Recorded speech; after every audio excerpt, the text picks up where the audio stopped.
สารในปารมีธรรมพระเถระครูบาอาจารย์พระภิกษุสงฆ์สามเณรทุกตนทุกองค์ขอสวัสดีพี่น้องท่านผู้ฟังป้าน้อยป้านานป่ออุ้ยแม่อุ้ยที่รับฟังรายการจากสถานีวิทยุกระจายเสียงพระพุทธศาสนาแห่งชาติและสังคมขึ้นเพื่อการศึกษาพระพุทธศาสนาและวัฒนธรรม FM 104.50 เมกะเฮิรตซ์จากวัดไฟหินตั้งอยู่หลังมหาวิทยาลัยเชียงใหม่ตำบลสุเทพอำเภอเมืองจังหวัดเชียงใหม่และก็ขอกราบขอบพระคุณนำลายสถานีที่ได้นำเอาเสียงนี้เผยแผ่สู่พี่น้องท่านผู้ฟังแห่งสถานีหนึ่งดำเนินรายการโดยก้าวกับผมประหลวงสว่างธาตุอินจันทร์ประธานเครือข่ายกองทุนแม่ของแผ่นดินจังหวัดเชียงใหม่และก็รองประธานศูนย์ประสานงานกองทุนแม่ของแผ่นดินแห่งชาติประธานคณะที่ปรึกษาผู้ตรวจราชการภาคประชาชนด้านต่างๆจังหวัดเชียงใหม่ที่จริงประหลวงนี่อยู่ด้านสังคมแต่ก็เป็นประธานของคณะทุกฝ่ายก็มาพบปะพี่น้องท่านผู้ฟังเป็นประจำทุกวันอาทิตย์วันนี้เป็นวันอาทิตย์ที่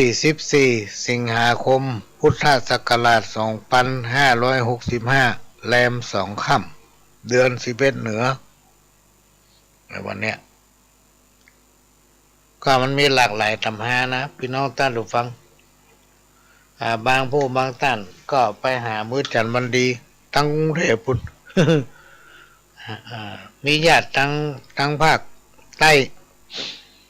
ทางอีสานก็ไปหาวันทั้งพุ่นละมะญะทางบ้านเฮาแล้วเฮาเป็นคนไปทำพี่น้องท่านผู้ฟังเฮาจะตักก็บ่ดีพอปัญหาวันมาแล้วจับใส่บางที่บางแห่งเขามาเปิดพอตำราเนี่ยมันเป็นวันม้วยขุนนางมาเปิดพอนะตามลำห้างเขานะเพิ่นบอกว่าเป็นวันที่ม้วยขุนนางจับใส่บางลายไปหาวันดังกรุงเทพแล้วอาจารย์บางที่บางแห่งเพิ่นไม่ได้ถือวันเสียเพิ่นมามีวันเสียพี่น้องท่านผู้ฟังมันจะเหมือนบ้านเราบางที่บางแห่งเพิ่นถือวันเสียก็จะดำเนินการวันนั้นเพราะว่าหาวันหาเลิกมาละเขาจะว่าวันนี้มันเป็นวันเสียนะก็ไม่ได้เนาะ ก็เลยตามใจขอมาเขาก็ไปครับแต่เขามาสังเกตดูนะพี่น้องท่านผู้ฟังเรื่องของความเชื่อประเพณีพื้นบ้านล้านนาหรือว่าพิธีกรรมต่างๆในล้านนาหรือภาคเหนือของเขาเนี่ยครับหลายพื้นที่มั่มแจ้เหมือนกันนะเขาจะไปเอามื้อจันทร์วันดีตั้งภาคกลางภาคใต้ภาคอย่างต่างๆนะมายากกับทางบ้านเขาเนี่ยมันบ่ได้เพราะหลายๆตำราศิษย์ต่างครูอาจารย์ต่างบ้านประเพณีพื้นที่ท้องถิ่นมันจะเหมือนกันบางทีตั้งเปิ้นมาถือวันเสียไปทำวันนั้นไหนบางทีเลิกตัวเนี้ยมันบ่ดีแต่เขาทำไปแล้วมันบางเกิดความเจริญรุ่งเรืองแต่มันก็ยืนจะเอาวันนั้น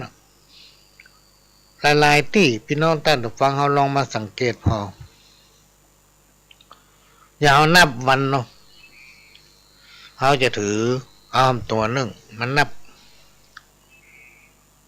อย่างยามอุบัติกองนะจัดดีเนาะอย่างกรรมที่ปันทำให้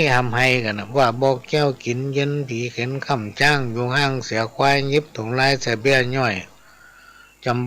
บ่อยเสียผีเอาลูกเศรษฐีมาเป็นลูกผูกเจ้ากินเมืองแสงไฟเรืองตัวฟ้าเนาะเอาลงมาไล่สโลกพอถ้ามันตกบอกแก้วกินเย็นนะตกยิบถุงลายเสียเบี้ยย่อย ตกแสงไฟเหลืองตัวฟ้าอันนี้ดีพี่น้องท่านผู้ฟังหู้ได้ไดว่ามันดีเฮารักสังเกตพอโลกถึงบอกไผรักสังเกตพอลูกศิษย์ต่างครูอาจารย์ต่างบ้านอาจารย์ต่างวัดแต่ในปัจจุบันเนี่ยมันมีคนหลากหลายภาคมาอยู่รวมกันฝรั่งก็มีคนไทยก็มีคนยองก็มีอะไรทำไมก็นักนะหลายๆภาคเพิ่นก็ถือให้ไปให้มันมาปฏิบัติบ้านเฮามันกับผู้หลักผู้ใหญ่พี่น้องท่านผู้ฟังมันมีผู้หลักผู้ใหญ่หลายท่านหลายคนนะที่เพิ่นมาอยู่บ้านเฮาโดยปกติของเพิ่นเนี่ยเวลาเนี่ยการทำงานของเพิ่นมันมีวันหยุดมันมีวันว่างยกเว้นแต่เพิ่นจะรับแล้วเพิ่นก็จะทำพิธีตามฮีบตามห้อยของเมืองเหนือบ้านเฮาวันเนี้ยเพราะผมว่างวันนี้แต่เฮามันไล่ดูแล้วมันเป็นวันเสียนะมันเป็นวันบดีเสี่ยงยังดูตำหาไหนก็ได้มันต้องว่าบดีแต่ของเปิ้นในเฮาหมูอย่างภาคใต้เป็นคนภาคใต้เขาก็ว่ามันได้นะท่านเขาจะด่าผมนะด่ายังไงวะคอยว่ามันนานเงา มันนานเงาวันนี้วันเสียแต่ดูเลิกก็ถึงบดีเสี่ยงยังย้ำก็บดีเสี่ยงยังมาว่าอย่างนี้เยอะอย่ามาเงาแต่เงาว่าไอ้เนาะผมไม่ว่าใครจะมาว่าผมไม่ว่าผมไม่ถือผมจะเอาวันเนี้ยเนาะก็จะเป็นละพี่น้องต้านผู้ฟังมันกึดไปกึดมาแล้วมันเหมือนสนนิมนต์นะถ้าเปิ้นมาขอดีบดีจะเป็นได้เนี่ยแล้วเฮาก็บ่กล้าตักจนรอดว่ามีอยู่หลายหนึ่งมีปัญหาทุกอย่างมีปัญหาทุกอย่างตั้งแต่เริ่มต้น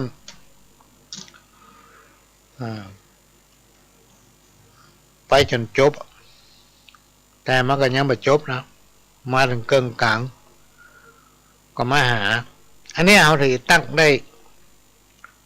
ว่าวันนั้นป่อว่าจะบอกละว่ามันเป็นวันบดีเสี่ยงยัง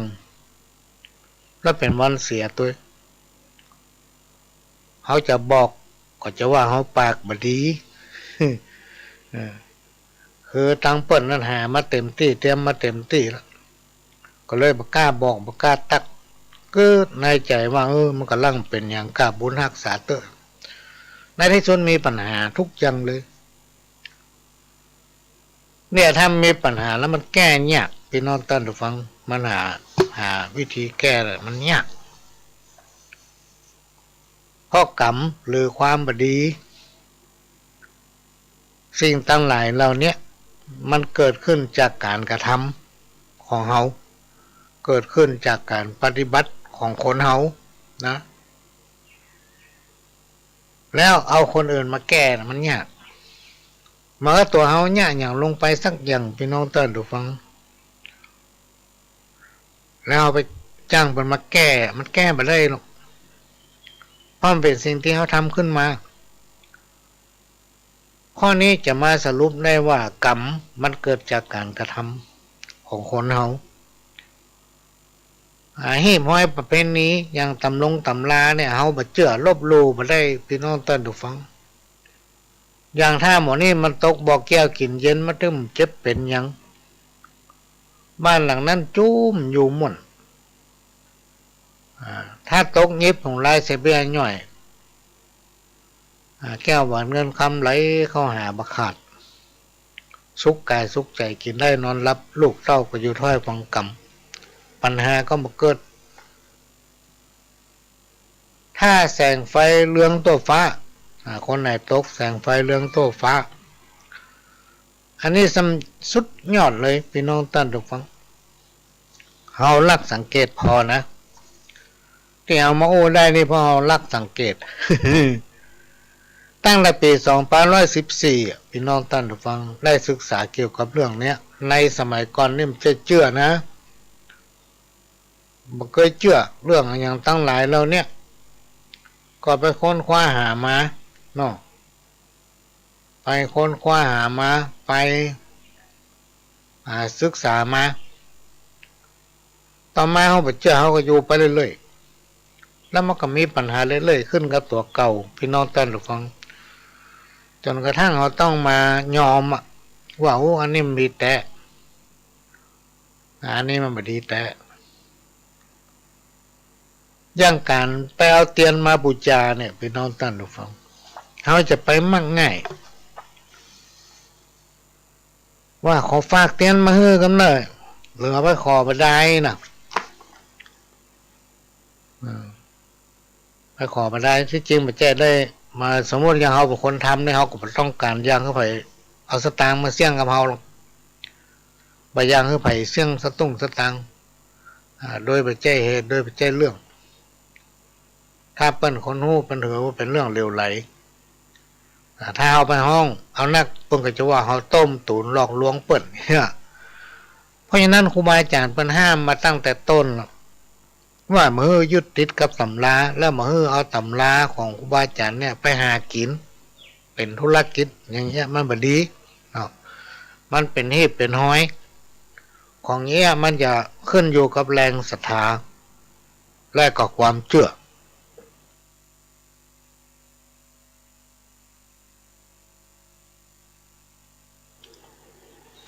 บางคนมีความเชื่อแต่เปิ้นย่าอย่างกะย่าตัวเปิ้นยกตัวยังปุจจาเต้าทั้งสี่เนี่ยบางผู้บางท่านถึงเวลายามดีปีใหม่หรือถึงครบถึงปีจะขึ้นเต้าทั้งสี่แปลงยังเปิ้นทำเพื่อพร้อมเปิ้นแต่แต้มไปไว้ปล่อยเฮ้อป้าอาจารย์ไปนั่งว่าคนเดียวอยู่ปุ่นอ่ะที่ห้านเต้าทั้งสี่ปุ่นนะว่าคนเดียวอยู่ฮั่นเจ้าบ้านมันไปไว้อันนี้มันเกิดผลพี่น้องท่านผู้ฟังฉะนั้นมันดีเฮาเป็นเจ้าบ้านเฮาต้องไปจุดธูปจุดเทียนน่ะพี่น้องท่านผู้ฟังไปสัจจะอธิษฐานว่าบัดนี้ข้าพเจ้าได้นำธูปเทียนสักการะข้าวต้มขนมโดยแปลงกระทงหรือสตวงแต่งย่องเป็นเครื่องบรรณาการธูปเทียนมาประดับประดาด้วยจอกด้วยชัดเพื่อถวายเป็นเครื่องบรรณาการเทพบุตรเทวดาและทอนนี้เจ้าที่เจ้าทั้งสี่เนาะ3ยังกันนะที่หันเป็นก้างอยู่ให้นะแล้วพระอาจารย์เพิ่นถึงจะโอกาสให้เฮาเป็นตัวแทนเฮาเป็นผู้นำเฮาที่จะโอกาสหลายๆที่หลายแห่งเขามาสังเกตมันยากเปื้อเปิ้นเชื่อพ่องบ่เชื่อพ่องถ้าเคารพนับถือก็จะอู้ได้เต็ม 100% ว่ามันนับถือปะแต้นับถือปะแต้นะ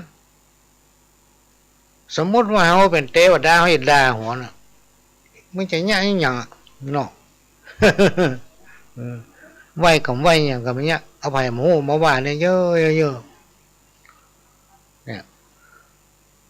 ถ้าเอาเตียนมาจุดพี่น้องท่านผู้ฟังบางผู้บางท่านไปขอเตียนเพิ่นมาเอาเพิ่นมาบ่ได้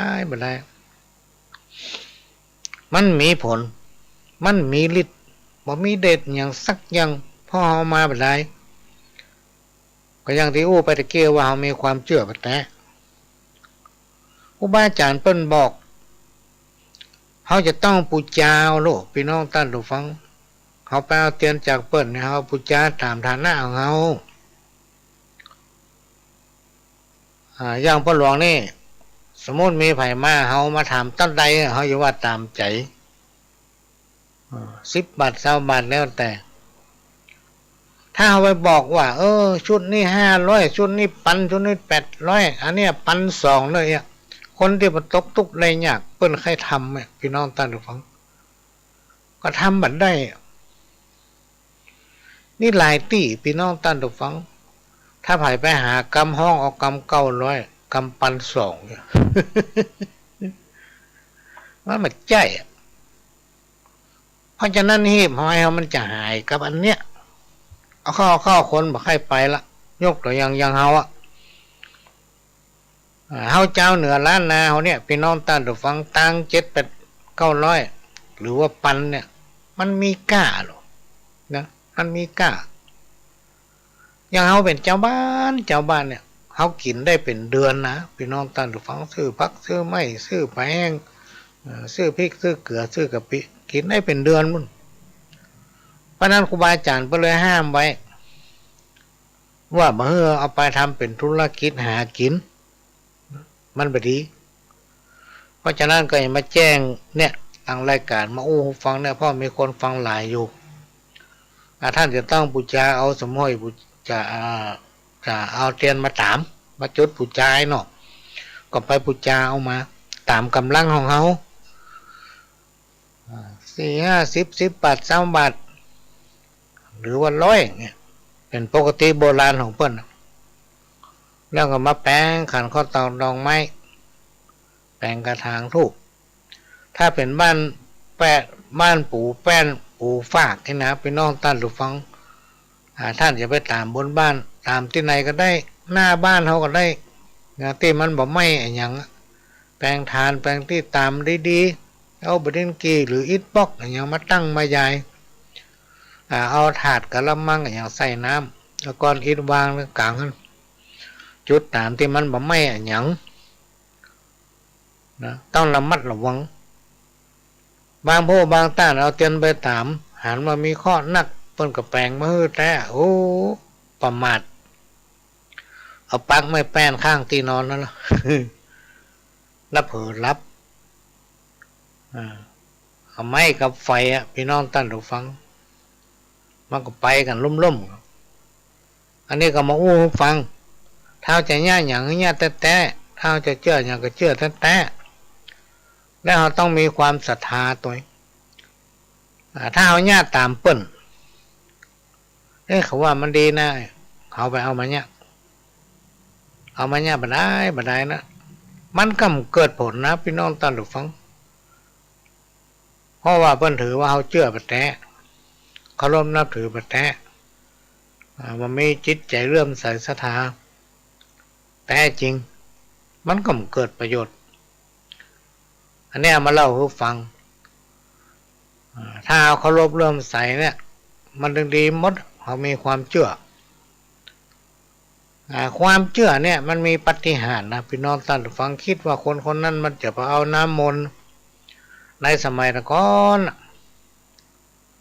น้ำมนต์ของหมอคนหนึ่งมันดังให้เจ็บเป็นอย่างนี้ไปเอามากินในสมัยนั้นเพิ่นเล่าเพิ่นลือกันหายจากโรคกาพยาธิเจ็บเก้าเมาหัวอยู่ดีสบายเมื่อเอามากินแล้วแต่ว่ามันนั้นมันไปบัดตันอะไรเงี้ยใดดีปิกไปบ้านกับได้ล่ะ ลูกเมียภัยญาติพี่น้องก็จะเดือดร้อนว่าโอ้นี่มันมาฮักอีแม่มาฮักอีพ่อมาฮักอีปูเพิ่นขอไปเอาน้ำมนต์บ่ได้มีปัญญาไปจะเอาขวดเป่าปิกบ้านกับผังให้กลัวไปโดนเขาด่าหัวตักน้ำห้วยเราไปถึงได้มาแต่เนาะเอามาเกินขวดคนเท่าก็ตั้งจิตอธิษฐานกินน้ำพี่น้องท่านฟังกินน้ำที่มาเอามาโอ้กินเข้าลำหน้าตาจดชื่นเก่งขึ้นมา อันเนี้ยเป็นความเชื่อความเชื่อจึงมีปาฏิหาริย์นะความเชื่อความศรัทธานะจะไปหูเบาพี่น้องท่านผู้ฟังในช่วงปัจจุบันเนี่ยลองติดตามข้อข่าวที่ปู่หลวงว่าเนี่ยทุกสถานีมาว่าวิทยุโทรทัศน์ทุกชั่วโมงมันจะมีข่าวตื่นเช้ามา6 โมงเพิ่นก็มีข่าวละวิทยุไปถึง7-8 โมงมุ่นคือฟังข่าวเนอะพี่น้องท่านผู้ฟังจะหู้ปัญหาสังคมในยุคปัจจุบันเนี่ยมันเป็นยุคที่ทันสมัยเกินไป คนเฮานี่ปรับใจตัวบัดตันยิ่งเฮาเป็นผู้สูงวัยผู้สูงอายุนี่ฮู้บัดตันละอ่อนฮู้บัดตันคนสมัยยุคใหม่ที่เป็นว่าเป็นยุคแห่งการพัฒนานะมันก็เลยกลายเป็นว่ามีภัยสังคมมีการหลอกลวงมีสปะพี่น้องท่านฟังเกิดขึ้นมาถึงวันนี้เพราะฉะนั้นถ้าเฮามันนักแน่นเอาไว้ใจคนเรียบร้อยเลยพี่น้องท่านฟังเขาจะต้องติดตามข่าวจะต้องมีความรู้รอบตัวจะต้องมีประสบการณ์จากการฟังก็ดีจากการที่ได้พบได้ปะโดยเฉพาะติดตามข่าวเนี่ยเขาจะได้รู้ว่าเหตุการณ์ทั้งเหนือทั้งใต้ที่ประจำวันนะมันมีอย่างพ้องที่มันเกิดขึ้นมามันนักหนาปาปัน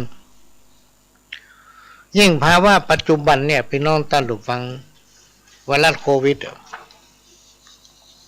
มันกลายพันธุ์ไปเรื่อยๆในจะฟ้าฝนก็เดี๋ยวกับพายุลูกนั่นเดี๋ยวกับพายุลูกนี้เข้ามาทำเมื่อการทำมาหากินลำบากอยู่ละโควิดช่ำไปไหนทำละหวันอยู่กับคนเนี่ยเผลอแต่ก็มาได้จะติดจะเป็นแต่เขามานั่งฟังข่าวเวลาเขาติดเขาเป็นไปนี่แม้นว่าเขาจะหายแล้วมันก็ยังค้างยังเหลืออยู่ในสมองในอย่างพวกดีทำให้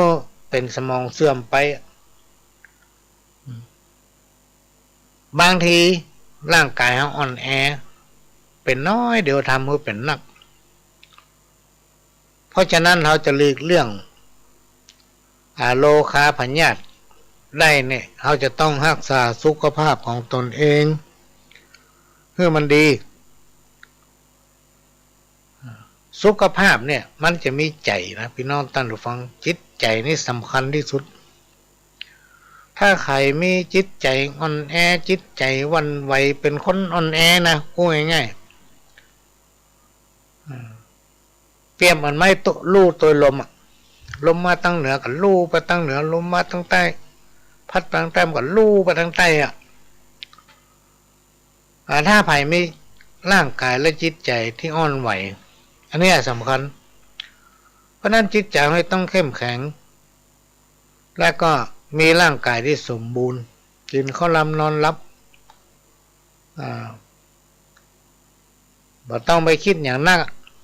จะไปคิดกะว่าเขาจะต้องรวย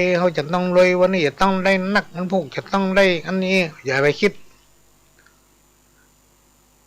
บางผู้บางท่านคิดจนพอปวดหัวแล้วเป็นบ้า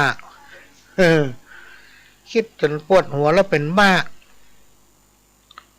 อันใดที่มันจะเกิดมันถึงเกิดอันใดที่มันจะได้มันถึงได้พี่น้องท่านผู้ฟังอันใดที่มันจะดีมันถึงดีถ้ามันบ่ดีมันถึงบ่ดี อันเนี้ยก็มาฝากไว้กับพี่น้องคนฟังขณะนี้พี่น้องท่านผู้ฟังก็ฟังรายการสาระสปะร้อยอันปันเรื่องจากสถานีวิทยุกระจายเสียงพระพุทธศาสนาชาติและสังคมขึ้นเพื่อการศึกษาพระพุทธศาสนาและวัฒนธรรม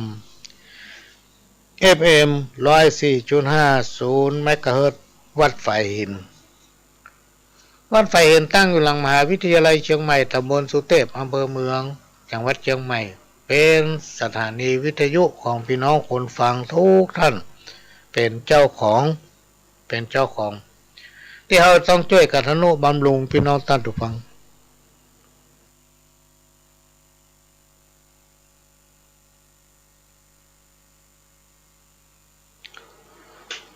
ถ้าเรามาช่วยกันทนุบำรุงกำลังเงียบรักปิ้งเพราะอากาศมันเปลี่ยนกันเดี๋ยวก็ฝนตกกันเดี๋ยวก็ลมกันเดี๋ยวก็ร้อนกันเดี๋ยวก็อากาศเย็นมาสถานีก็จะต้องมีการทนุบำรุงเพื่อให้มันมีเสียงดังเสียงดีชัดเจนบางผู้บางท่านติดหรอกถ้าไม่ได้ฟังแล้วอยู่ไหนมาม่วน มันได้ฟังอยู่ในหมู่ม่วนเพราะฉะนั้นเราต้องช่วยกันทนุบำรุงฟังปันคนมาต้องบริจาคเป็น20-30เป็น100เป็นปันเราขอบริจาคคนบาทได้เดือนละปันวันละปัน เดือนละปันก็อยู่ได้แล้วต่อคนพี่น้องแต่ฟังวันละบาทข้างละบาทข้างละบาท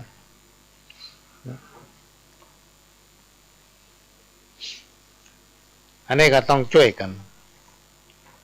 ก็เป็นรายการที่ชาวบ้านมาอุ้ยกับพี่น้องท่านผู้ฟังได้รับการอนุเคราะห์เมตตาคือเวลาจากท่านผู้อำนวยการสถานีและทำร้ายสถานีก็มาปาพี่น้องท่านผู้ฟังทุกวันอาทิตย์ตั้งแต่บ่ายโมงถึงบ่าย3โมงและวันอาทิตย์ทุกอาทิตย์จะมี2รอบมีรอบค่ำ5โมงถึง6โมงแมลงเขาก็จะมาปากันตั้งสถานีวิทยุแห่งนี้พี่น้องท่านผู้ฟังก็ฟังไปตัวบางผู้บางท่านฟังคำเดียวก็รับไปเห็นละเขาอู้คนเดียวอ่ะ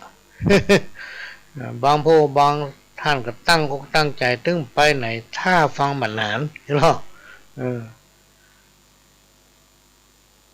กินข้าวน้ำข้าวตอนแล้วก็มันนอนย้ายไม่เข้ากับฟังบันนานห่วงเนี้ยพี่น้องท่านผู้ฟังยังอยู่ในช่วงของวันแม่เดือนแม่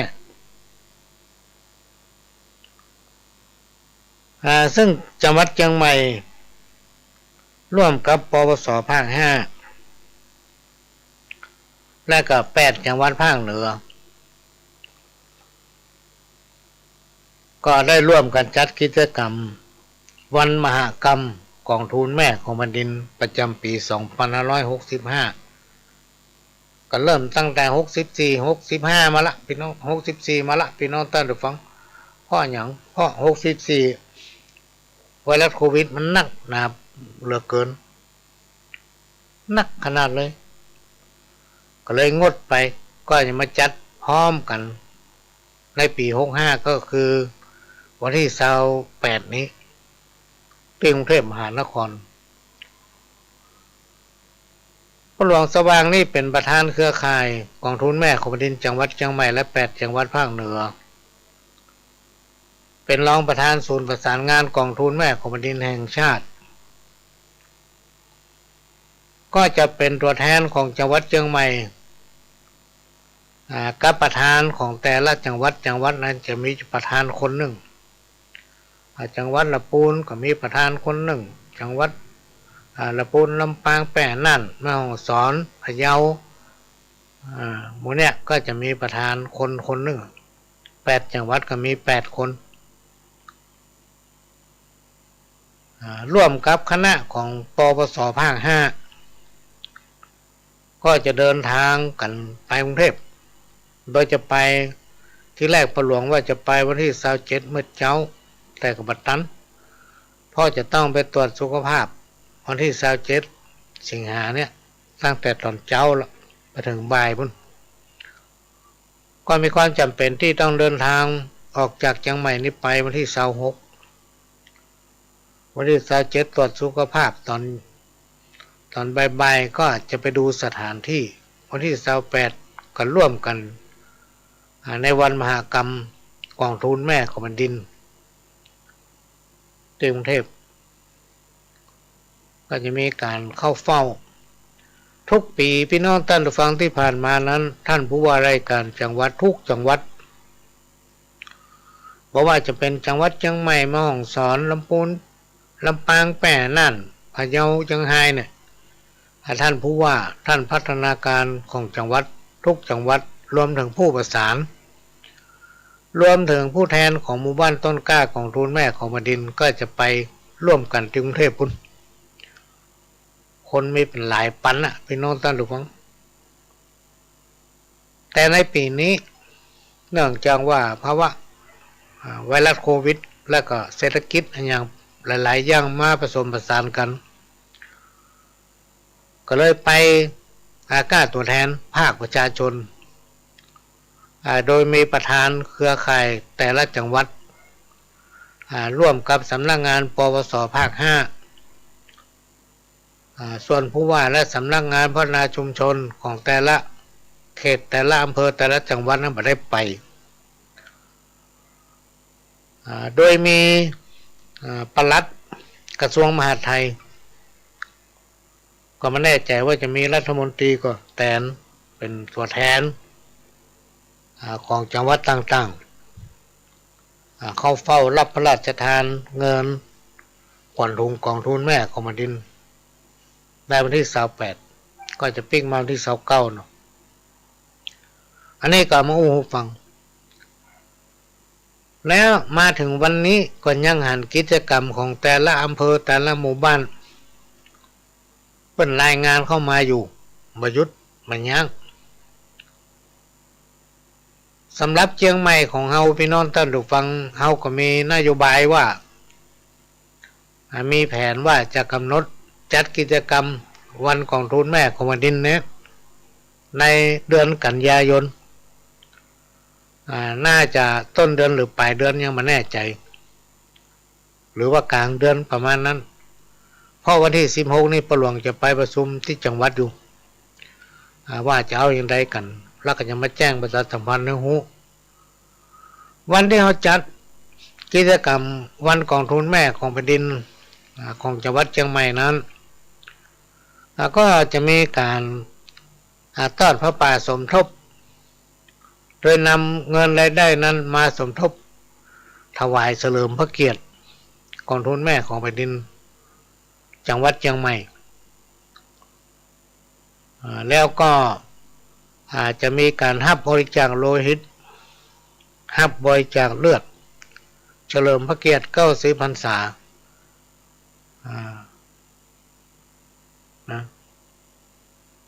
ในวันกิจกรรมจัดกิจกรรมนั้น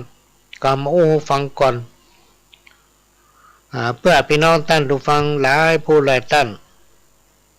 มีจิตศรัทธามีประสงค์จะบริจาคเลือดบริจาคโลหิตซึ่งประหลวงในฐานะที่เป็นตัวแทนของจังหวัดเชียงใหม่ก็จะได้จัดเตรียมของชำร่วยไว้ให้ถ้าไปถ้ามาไก่ก็จะให้กล้าพานะปิกบานประเจจ้างนะ เป็นสินน้ำใจเป็นการลดกำลังแล้วก็ของสำรวยปิกบ้านไปเพราะนั้นขอเชิญเนอะเขาจะประกาศท่านสามารถประสานงานกับสำนักงานพัฒนาชุมชนได้ทุกอำเภอนะหรือว่าไปที่หมู่บ้านกองทุนได้ทุกหมู่บ้านเดี๋ยวจะประชุมกันวันที่16นี้และจะนำมาแจ้งรายละเอียดให้ทราบตามกำหนึ่งมันเป็นห่วงจากเดือนสิงหาไปถึงกันยาพวกพี่น้องท่านผู้ฟังเพราะว่าเดือนสิงหานี่ย่าอย่างถึงบัดตันถึงบัดได้ละเพราะเวลามันมีเลยมันมีเวลาว่างนอกจากว่าเขาขั้นรับ กันรับเพียกรรมเนี่ย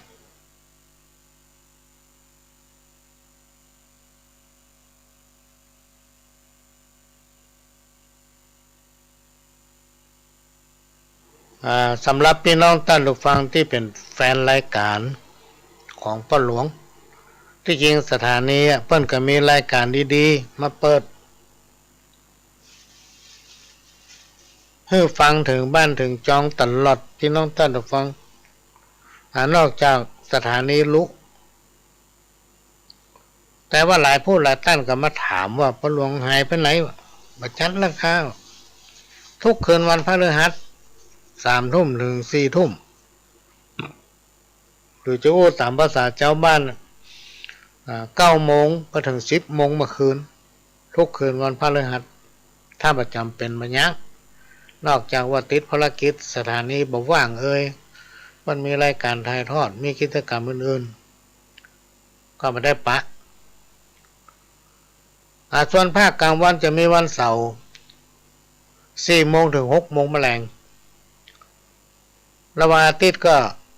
บ่ายโมงถึงบ่าย3 โมงพักแหมก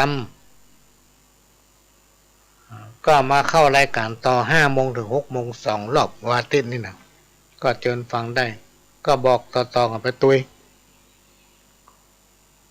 ก็ขอฝากตุยพี่น้องท่านผู้ฟังสถานีที่พี่น้องฟังอยู่เนี้ยเป็นของพี่น้องท่านผู้ฟังทั้งหลายนะเป็นเจ้าของที่เราจะต้องช่วยกันพี่น้องท่านผู้ฟังมีอย่างก็อู้เอ้ยกันพริกบ้านเหนือเกือบ้านใต้อยู่ด้วยกันเหมือนพี่เหมือนน้องแม่นเฮาไปได้หันตัวกันได้ฟังเสียงกันก็ถือว่าเฮาได้เป็นเครือข่ายญาติพี่น้องมาในเมื่ออดีตชาติเกิดมาในชาตินี้เฮาก็เลยมาพบกันได้ยินน้ำเรื่องเสียงปากฟังแล้วม่วนอกม่วนใจโอ้ถูกใจก็ดีนะโอ้บ่ถูกใจ ไม่เห็นขว้างนี่นะ มันเป็นห่วงของเดือนแม่ก่อนที่จะนำเอาสาระอื่นมาอู้ก็จะเอาจ้อยพระคุณแม่มาอ่านให้ฟังก่อนเพื่อจะได้หำสัก10 บาทแต่ว่านี่มีหลายคนนะพี่น้องท่านผู้ฟังว่าถ้าจ้อยไปนี่เปิ้นเขียนมาให้เนาะถ้าเฮามาจ้อยเจอเปิ้นอินดูอาจจะให้สัก20 บาท วันนี้เอามาอ่านให้ฟังก็เดี๋ยวถ้ากึดจะได้ก็จะจ้อยให้ฟังสักหน่อยก่อนท่านน่าจะได้สัก10 บาทแต่ว่าแม่แดงตะล่อม พี่แดงตะล่อมไปเนาะบ้านทางเหนือเนี่ยคือ10 บาทแล้วนะการวันนี้ไผ่10 บาทมันก็เป็น20วันดี ตาง10 บาท20 บาทนี่นะพี่น้องท่านผู้ฟังในสมัยก่อนเนี่ยสามารถตั้งรักตั้งฐานตั้งตัวเก่าได้นะอันนี้อู้ตึงมาอายนะเพราะว่าจากประสบการณ์ตัวเก่าสมัยก่อนเนี่ยพี่น้องท่านผู้ฟังปี2522 23 24พ่อหลวงนี่จะรับจ้างทั่วไปในวัน30 บาทแรกๆก็25 บาทเพิ่นรอพอกับมันยากหยังได้พ่อง แล้วเราจะเบิกมากินมาใจวัน15 บาทหรือบางทีก็เอาวัน10 บาทเอาไว้หันสาวนะเก็บไว้หันห้อมไว้วันสาวพี่น้องท่านผู้ฟังจนแปลงบ้านได้หลังอ่ะ แต่มาปัจจุบันเนี่ยพี่น้องท่านผู้ฟังเงินมันอย่างไรจะว่ามันมีค่ามันก็มีค่านะเงินมันถูกหรือว่าจะได้ค่ามันน้อยกะเขามีสตางค์100เนี่ยแทบจะไปไหนไม่ได้เลยโดยเฉพาะรถยนต์นี่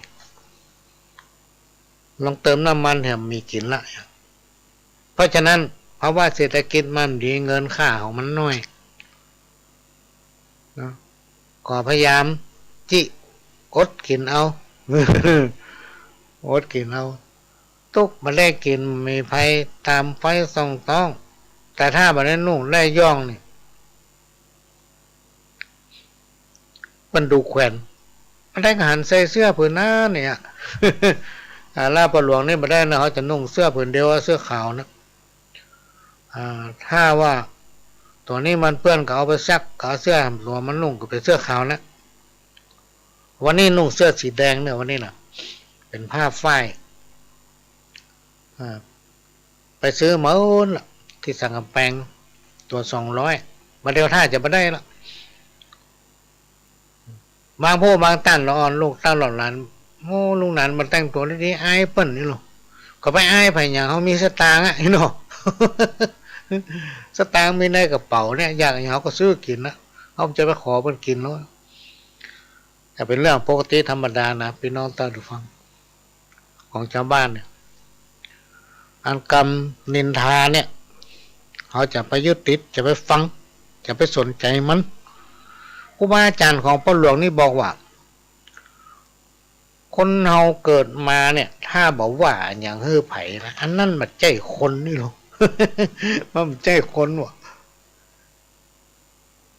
แล้วมันเปรียบเทียบมันเปรียบเทียบว่า เฮาลองพอต่อพดานกถึงวันเนี่ยพี่น้องท่านผู้ฟังนกมันมีสปะนะนกเขานกขมิ้นนกจอกนกกาแก่นกเอื้องนกอย่างสปะสเปด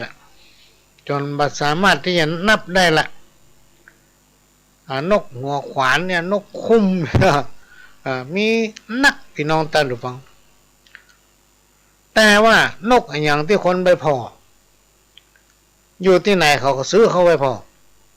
นกยุงนกยุงเนี่ยความงามมันอยู่ที่ไหนอยู่ที่มันก่างปีก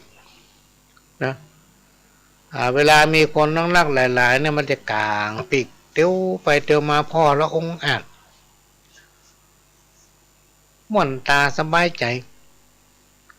บางคนสมัยก่อนเขาเป็นละอ่อนเปิ้นไปดักไปพกพอนกยุงนี่เป็นวันๆนะกว่ามันจะออกมาเล่นเนี่ยมันไล่มาลำเล่น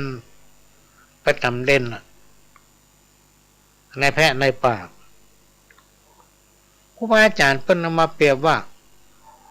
เฮายังมาทำตัวเหมือนนกยุงพ่องนกยุงพอมันกลางปีกมีคนไปพอพอน้ำม่วนตาเย็นใจก็นำมาคิดพี่น้องท่านผู้ฟังว่าแต่บรรดาว่านกทั้งหลายนกเลิกขี้เติมมีภัยไปซ่อพอแต่เขาไปพอนกยุงเพราะฉะนั้นเราเกิดมาเป็นคนก็ต้องทำตัวให้เหมือนนกยุงพี่น้องท่านผู้ฟังถ้าเราทำตัวได้เหมือนนกยุงคนจะได้มาพอเขาพ่อง อันนี้ก็เป็นเรื่องมาเล่าสู่กันฟัง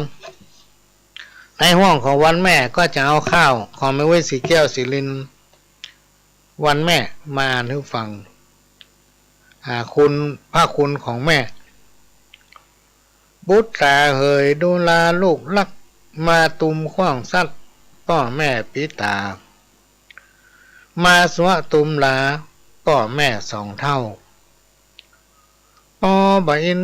ดูตากะหาลูกเต้าบ่กึดบุญคุณแม่เลี้ยงเกิดมาเป็นคนกายเป็นมอดเมี่ยงมาจากตอบตามึงกูเลี้ยงใหญ่มาแล้วกลายเป็นศัตรูเปรียบเหมือนดังงูตัวพิษแก่นกล้าพ่อแม่สั่งสอนจ่องห้องสวกก้าจากกรรมาเยื่นยุกการสู่เจ็บเป็นสู่จักหูทุกสู่จักวานไหวหากูลลูกเพศลูกยักษ์เตวตัดมาศูนย์บักกึดหาบุญคุณแม่เลี้ยงพ่อเจ้าหนีไปเอาผัวเอาเมียต่างด้าวฮักเหลือมันดาแม่ไทยพระเจ้าของตัวมาตุมละไว้บักปิกป้องหน้ามาใจได้ผัวร่วมฮักเมียแปลงเตรียมใจลวดมาอะไรมันดาแม่เจ้าบุญพ่อแม่ตัวเหนือหัวสร้างเก้าเนื้อตัวยิงเฮาลูกลัก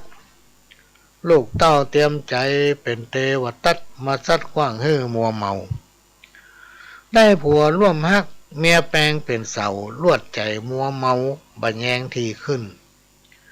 แม่นี่กึดลายตัวนายกึดตื่นบักกึดบนคุณแม่เลี้ยงแม่อุ้มหอบนายนักข้างหนองเตี้ยมแม่ก้อยหอบอุ้มเดินเตียวเลี้ยงใหญ่มาแล้วกลับกลายเป็นงูเขียวบักไข่เดินเตียวมาหาแม่เจ้าแม่มาตกใจเนี่ยการถึงเท่าพอหิวแหงรวยอ่อนนักลูกเต้าเตรียมใจเป็นเทวตัดมาซัดขว้างฮื้อหนีไปแม่เลี้ยงลูกไว้หวังได้สุขใจแม่ได้กินได้ไว้ปั่นลูกเต้า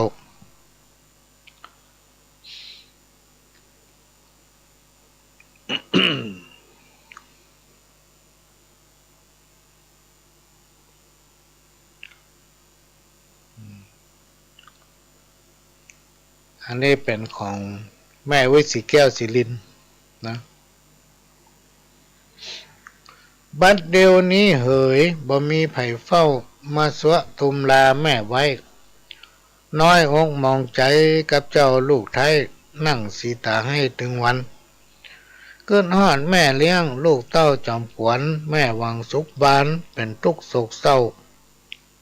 โอ้ยทุกข์โศกเศร้าแม่วังกินแห้งซ้ำกายเป็นเจ้าบ่ฮู้นักเบาถอยจ้าวางถึงสวรรค์อินพรหมจันทร์ฟ้าซ้ำบ่มหญ้าเปิดดินแม่เลี้ยงชีวิตอินทรีย์หากินเลี้ยงลูกใจยิงเด็กขาหนุ่มน้อยบ่ใจแข้งจ่าเนื้อนายน้องน้อยตามคำมีบอกทักจำใส่ใจเนื้อเจ้าลูกรักเหมือนกันชู้ผู้หญิงใจตั้งแต่วันนี้เจ้าทั้งหลายอยู่สุขสบายเนื้อนายน้องเน่าอันนี้เป็นข้าวของแม่อุ้ยสีแก้วสีดินจ้อยนายพี่น้องท่านฟังมั่นใจจ้อยได้ง่ายๆเราต้องพอคนฟังอย่างไปกรุงเทพมาขอให้จ้อยมันอยู่จังใหม่มันจังจ้อยมันออกสถานีวิทยุมันก็จ้อยเนาะมากรุงเทพห้องเพลงมาได้ก็ขอจ้อยให้ฟังสังยกเด้อเฮามันเหลวพอมันใช่คนทางบ้านเฮาสักคนพี่น้องท่านฟังแค่เฮาฮู้การเมืองเนี่ยมันก็ฟังบ่ฮู้เรื่องละ ถ้าจะให้มาฮู้เรื่องต้องฮู้ชัดยะเหมือนฝรั่งเนี่ยฝรั่งบางคนมาอยู่บ้านเฮาเรียนภาษาไทยบางคนก็เก่งบางคนก็บ่เก่งนะเฮาฮู้เมืองเนี่ยมันจะบ่ฮู้เรื่องเลยถ้าเฮาฮู้ไทยใส่ฝรั่งต้องฮู้ชัดยะแกทั้งเยอะฟังฮู้เรื่องได้อย่างเฮาไปภาคกลางภาคใต้น่ะคนหลายภาคมาอยู่รวมกันมีไป 400-500แล้วมาขอเฮาไปจ้อย บ้ามันก็ไปสีสะล้ออันอย่างฟังดีอ่ะจ้างฟังอีกแล้วมันไปฟังฮู้เรื่องจะได้ มันใจฮู้เจ้าภาษาคนน่ะเนาะพอหน้าเขาซ่องว่ะอันนั้นจ้อยเรื่องยาเสพติดอันยาเสพติดมีพิษเหลือหลายมันล้างทำลายตึงบ่เลือกนาเขาก็เลือกเอาอันที่มันเข้าบรรยากาศของวันนั้นหน้ามันเรื่องที่กำลังฮิตขนาดเลยพี่น้องท่านผู้ฟังแต่ว่าเมามาจ้อยในรายการวันนี้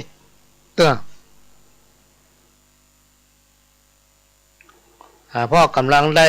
10 บาทอยู่แต่ว่ายายแดงตะล่อมแต่ว่าเฮาว่าสาวประมาณของ10 บาทได้กะได้เหมือนกันนะหอมมาหั่นก่อน ที่กำลังดังที่สุดเนี่ยเขามาขอไปเหมือนกันขอไปจ้อยแต่เฮาไปไหนบ่ได้เพราะหยังหัวโควิดนี่ก็ เกิดไปปะใส่มันแล้วเฮามาหั่นตัวมันแล้วหูจักมันแต่อ่ะบักเกยกับมันอ่ะจะลบมันได้ยังไงอ่ะกลัวไปปะโควิดมันแอบอยู่ตามบ้านเราเนี่ยมันเริ่มไปไหนก็เริ่มได้ไปไหนกับเปิ้นช่วงนี้นะที่ผ่านมาตั้งแต่ปี64แล้วข้าวที่กำลังฮิตแล้วเขามาขอนักขนาดเลยบุญญาปาละพระปอปิตามีเต้าได้จากไข่บอก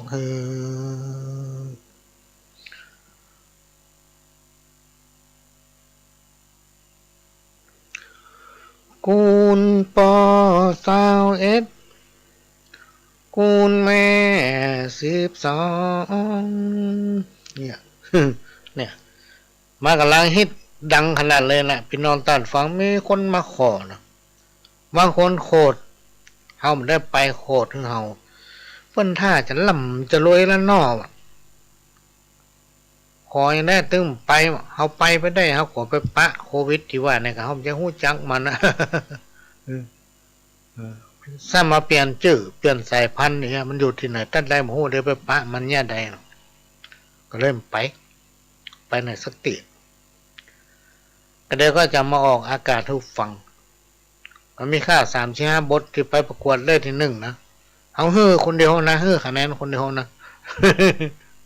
ถ้าเป็นเฮ้อก็จะไปได้ก็เดี๋ยวก็จะมาอู้ต่อจะเฮ้อพี่น้องตั้นหรือฟังจ้อยเศรษฐกิจพอเพียงหัดเทปไว้ท่านผู้อำนวยการมันอัดไว้เฮ้อก็จะมาเปิดให้ฟังเพราะเศรษฐกิจพอเพียงข้าพระคุณแม่ของแม่อุ้ยสีแก้วสีดินน่ะมันจะของกู้กันไปที่ไหนเขาก็ขอเนาะก็จะเปิดให้ฟังเดี๋ยวก็ปะคำรอบหนึ่งเชิญครับโยฮัตถาฝ่ามือ10 นิ้วขึ้นต่างวางกิ้วเอาเกศาขอบกลมกาบนบองค์กษัตริย์ตาพระจอมราชามหาราชเจ้าพระราชประสงค์ขององค์จอมเงาทรงคิดแบ่งเบาพี่น้องพระองค์ค้นหาปัญหาปากท้องเพื่ออยู่ถูกต้องพอดีรายได้เฮาน้อยก้อยอดขันตีใจจ่ายพอดีบ่มีอยากกันหูจักถนอมอดออมใจก็บ่มีวันจักตุกตามพระประสงค์ขององค์ประมุขตานตับสอนให้เฮาฟังอย่าไปฟุ้งเฟ้อเหิมเกินหวังเลี้ยงชีพจีวังปลูกฝังเลี้ยงใสก็จะมีกินพอเพียงอยู่ได้บ่เปลืองเงินไปจ่ายซื้อจิ้มป่าพุทธจาคาบมือก็ลดหย่อนหือพอควรปลูกผักปลูกไม้ไว้ในให้สวนพร้อมกับจักจวนพี่น้องเจ้าบ้านจะได้แก้ขาดประหยัดรายน้ำถือเอาเป็นงานเสริมกำผ้านุ่งคัวใบอันใดแปลงล้ำบ่จำเป็นต้องไปเอาซื้อแม่นุ่งใจมอกใจใดกับเขาเฮาก็เลือกเอามอกเฮาใจใดบ่ต้องเกือกไผ่คนใดเหนือไปหมู่มีเงินไทยหลายล้านเฮาอยู่พอดีบ่มีเกียรติค้านบ่เข้าขั้นทานลำเค็มจักจกใจซื้อเลือกจำเป็นแต่งใจเย็นก้อยเป็นก้อยสร้างอย่าลับตาฝืนจงมืนตากว้างจังหันแนวทางลงดึงบางคนเดือดร้อนเป็นคนบ่มันขยันคิดแต่ตื่นบางคนก็มีเงินเล็กน้อยเหินตัวเขาเปิ้นเอาตัวเอาบอกคึดทีแจ้งเพื่อมาหูคิงกระเป๋าปอเฮงเฮามีกะเฮงเล็กน้อยถ้าเฮาเล็งหันรายวัน200มันถึงบ่น้อยพอเพียงกินเฮาบ่นับอย่าฟักลายเฮียงเฮาบ่พอเพียงเลี้ยงครอบครัวได้จะแต่งข้าวสารมากะวอนไว้กับพี่น้องไทยทั่วทิศช่วยแก้ปัญหาช่วยกันมาคนคิดชีวิตต่อสู้วันจ้างขายจ้างกา ได้มาแบ่งปันเป็นส่วนเป็นอันมันก็อยู่ได้ก็จะพอเพียงเลี้ยงต้องปากใสปลูกส่วนขั้วไปพร้อมพักบะทั่วบะแตงบะแฟงบะฟักปลูกตามหัวบ้านเลี้ยงยายเหลือกินเหลือใจน้ำเอาไปขายจักเสริมเป็นหลายจุนเจือในบ้านถึงเศรษฐกิจวิกฤตแต่ด้านคงบ่ยาวนานยืดเยื้อเอาต้องทำใจทนไปกู้เชื่อตามโอกาสเอื้ออำนวยประหยัดเขาไว้จากใดไปสูงถึงบ่นำลอยกาหมอกอยู่ใดกาหมอกอยู่ใดนี่ก็ของแม่จันลักทรัพย์ก็จะได้มาจอยให้พี่น้องตั้งหลายฟังออกรายการสดๆต่างสถานีวิทยุพระพุทธศาสนาแห่งชาติและสังคมขึ้นเพื่อการศึกษาพระพุทธศาสนาและวัฒนธรรม104.50 เมกะเฮิรตซ์วัตต์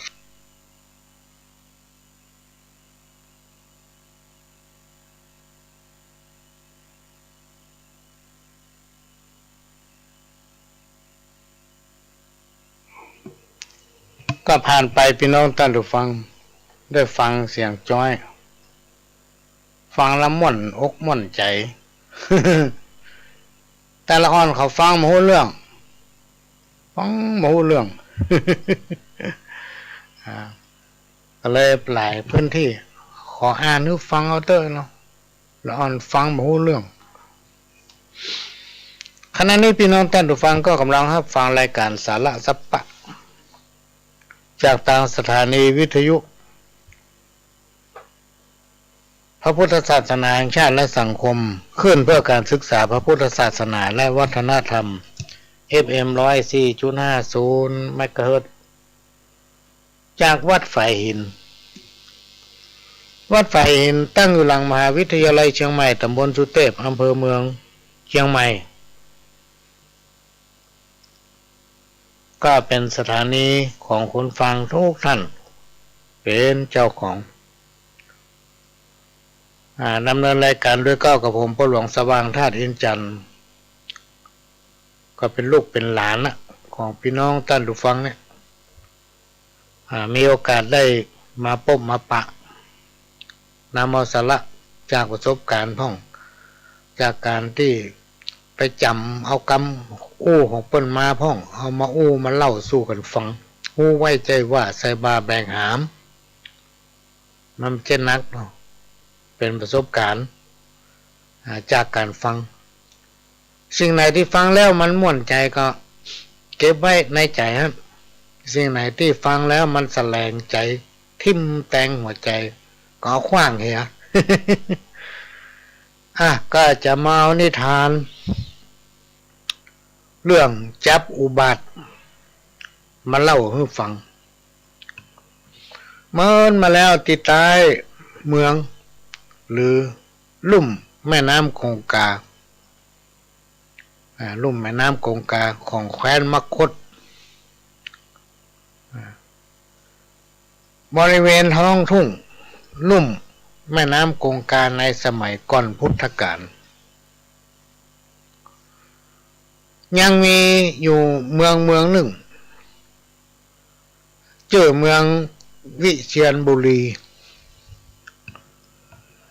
พระราชาแห่งเมืองวิเชียรบุรีนี่ทรงปกครองประชาราษฎร์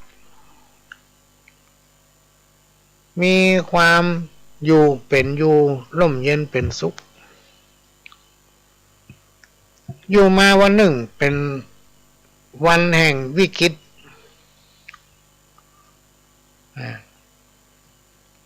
เกิดขึ้นมาหวานเตอะ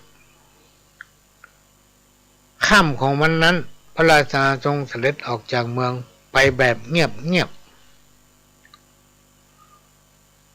เพื่อแอบออกไปตรวจสอบออกไปแอวตำบ้านตำจองไปพอ สุขทุกข์ของพี่น้องราษฎรในบ้านในเมืองโดยมีนายสารถีและอำมาตย์เป็นคนสนิทติดตามประตุยพระองค์ได้นั่งราชรถม้าแก้วผ่านไปตามถนนหนทางไปหลายที่หลายแห่งในหมู่บ้านไม่ว่าจะเป็นสถานที่เทวสถานด้านก้าช่วงกลางคืนจะมีการจุดตะเกียงหรือว่าโคมไฟส่องสลัวออกมาถึงท้องถนนเป็นช่วงๆบางที่บางแห่งก็จะมีเสียงเพลงแห่ดนตรีปืนบ้านมีเสียงดังคึกคืนทำให้พระราชาทรงเบิกบานพระทัยยิ่งนักที่ทหารชาวบ้านชาวช่องไผ่ฟ้าประชาชนในแผ่นดินของตัวเก่านั้นมีความสุขราชรถพระที่นั่งผ่านไปเรื่อยๆก็ได้ปะคฤหาสน์หลังใหญ่หลังหนึ่งใหญ่โตแต่เงียบเหงามันมีแสงไฟเล็ดลอดออกมาเหมือนบ้านอื่นๆพระราชาหรือพญาเจ้าเมืองจึงสั่งให้หยุดราชรถในขณะนั้นพี่น้องท่านผู้ฟังพระองค์ได้สอดสายตาหันมีกระท่อมหลังเล็กๆอยู่ข้างคฤหาสน์หลังนั้นและได้หันตายายจากแสงโคมไฟที่ลิบรีนะสมัยโบราณนั้นไปตามขี้หญ้าตามโคมเนาะพ่อหาแทบมาหันหน้ากันละหมูจังหน้ากันนะพระราชาก็เข้าไปก็ยืนอยู่หน้ากระท่อมถามว่าทำมันยังกันอยู่คุณลุงนี่เนาะ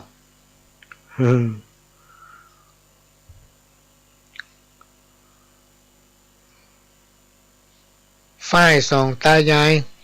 ก็เอิ้นตอบสวนออกไปบ่ได้หันหน้าบ่ได้หันหน้ากันนะบ่สนใจว่าคนที่เอิ้นถามนั้นเป็นไผกำลังกินข้าวนะกะเนาะ พญาเจ้าเมืองก็เลยถามต่อว่าเป็นจะได้พ้องการทำมาหากินถึงวันนี้ลุงก็ตอบสวนออกมาว่าโอ้แย่ขนาด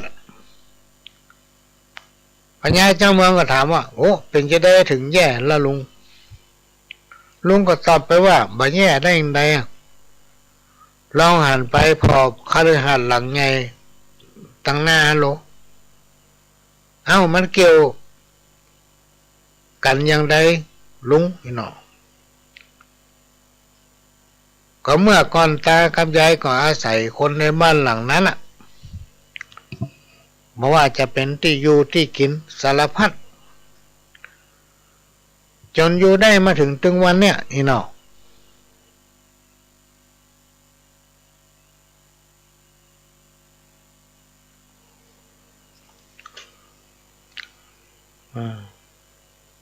บัดเดียวเนี่ยคนบ้านหลังนั้นต้องหนีไปอยู่ที่อื่นนะอยู่บ่ได้แตกกันกระจัดกระจายไปอยู่คนที่คนต่างลุงก็เลยลำบากละมันมีที่พึ่งเมื่อพญาเจ้าเมืองได้ฟังแล้วก็งงถามต่อไปว่าโอ้มันเป็นจะได้ต้องหนีแล้วก็แตกกันกระจัดกระเจิงไปคนละที่ละทางลุงงงไปหมดแล้วประเดี๋ยวนี้ฟังแล้วบ่เข้าใจว่าทำไมถึงเป็นอย่างนั้นลุงก็ตอบว่ามันจะอยู่ได้อย่างไรมาอ้ายเนาะหมูจักว่าเป็นไผเนาะบัดเดียวเนี่ยอุบัติมันลงกินบ้านกินเมืองเหมือนกับโควิดไวรัสเนี่ยไงไวรัสโควิดเนี่ย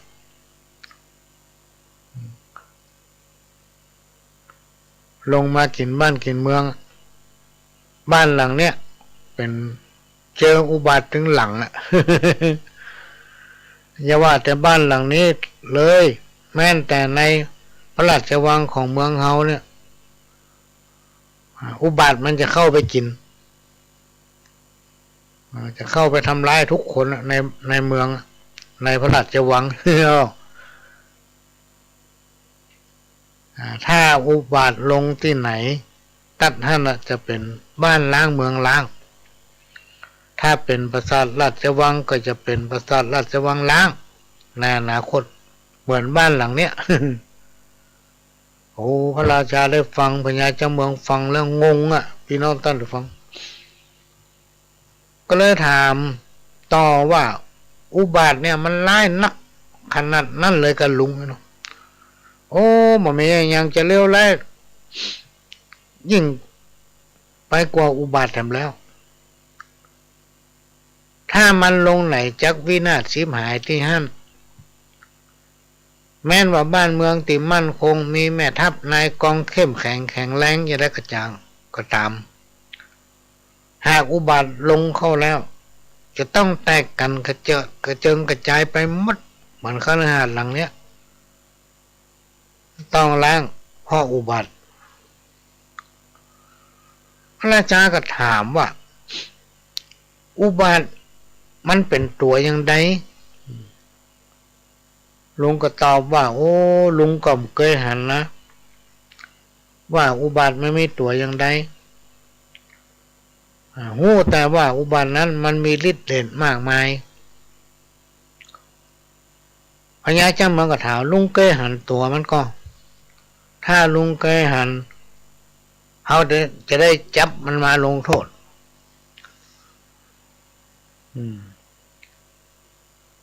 ถ้าลุงหู้จักลุงจับมันเมินแล้วเหรอลุงว่านะลุงจะเอามาตุบนะจะเอามาโม่มาบดให้มันเป็นผงนะนี่เหรอเราเป็นรอยน้ำมดเมื่อสอบถามเสร็จเรียบร้อยพระราชาหรือพญาเจ้าเมืองก็ขอลาลุงกลับบ้านกำเมืองและบอกตายายว่าฉันจะกลับมาหาลุงทำเนิกว่างๆฉันจะมาแอวหาลุงทำไมลุงก็ว่าเจริญซะปนุ่มเฮ้ยเนาะเรื่องใหญ่ละกันนี่พี่น้องท่านผู้ฟังเมื่อพญาเจ้าเมืองกลับถึงพระราชวังก็เรียกเหล่าเสนาอำมาตย์ทหารมาประชุมในต้องพระลงเป็นการด่วน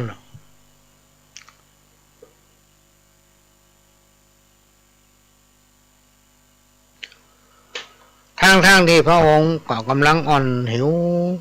จากการเสด็จไปเอาตำบ้านตำเมืองจากการเยี่ยมราษฎรในยามค่ำคืนเมื่อเสนาอำมาตย์มาพร้อมกันแล้วพญาเจ้าเมืองก็ทรงถามว่าไผหู้จักกับอุบาทพ่องเราเสนาอำมาตย์รวมไปถึงปุโรหิตหมอหลวงก็มีไผหู้จักอุบาทสักคนพี่น้องท่านผู้ฟังพอมีไผหู้จักอุบาทสักคนว่ามันเป็นตัวอย่างใดพญาเจ้าเมืองก็ถามต่อว่าบ่มีไผผู้ใดสักคน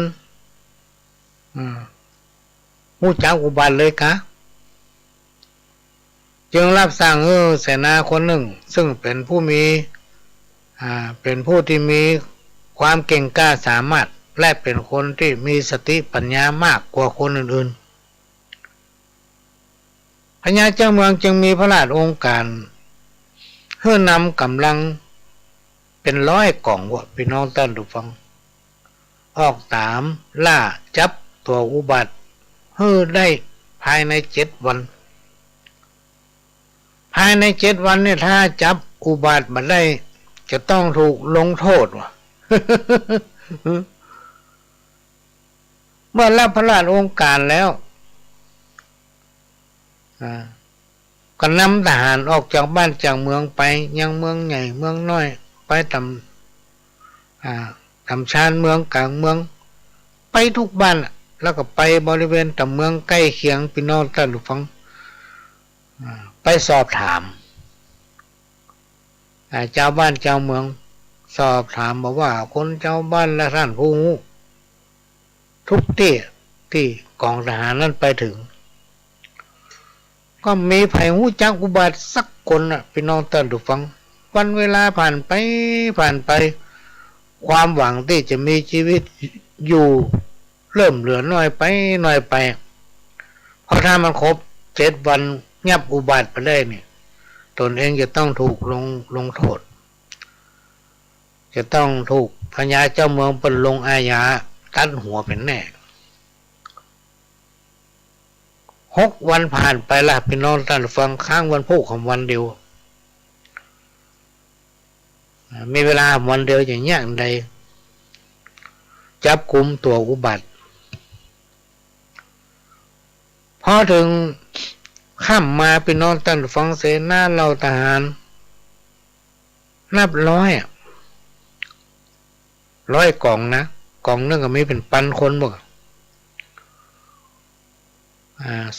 น่าสงสารหมู่ทหารเสนาอามัด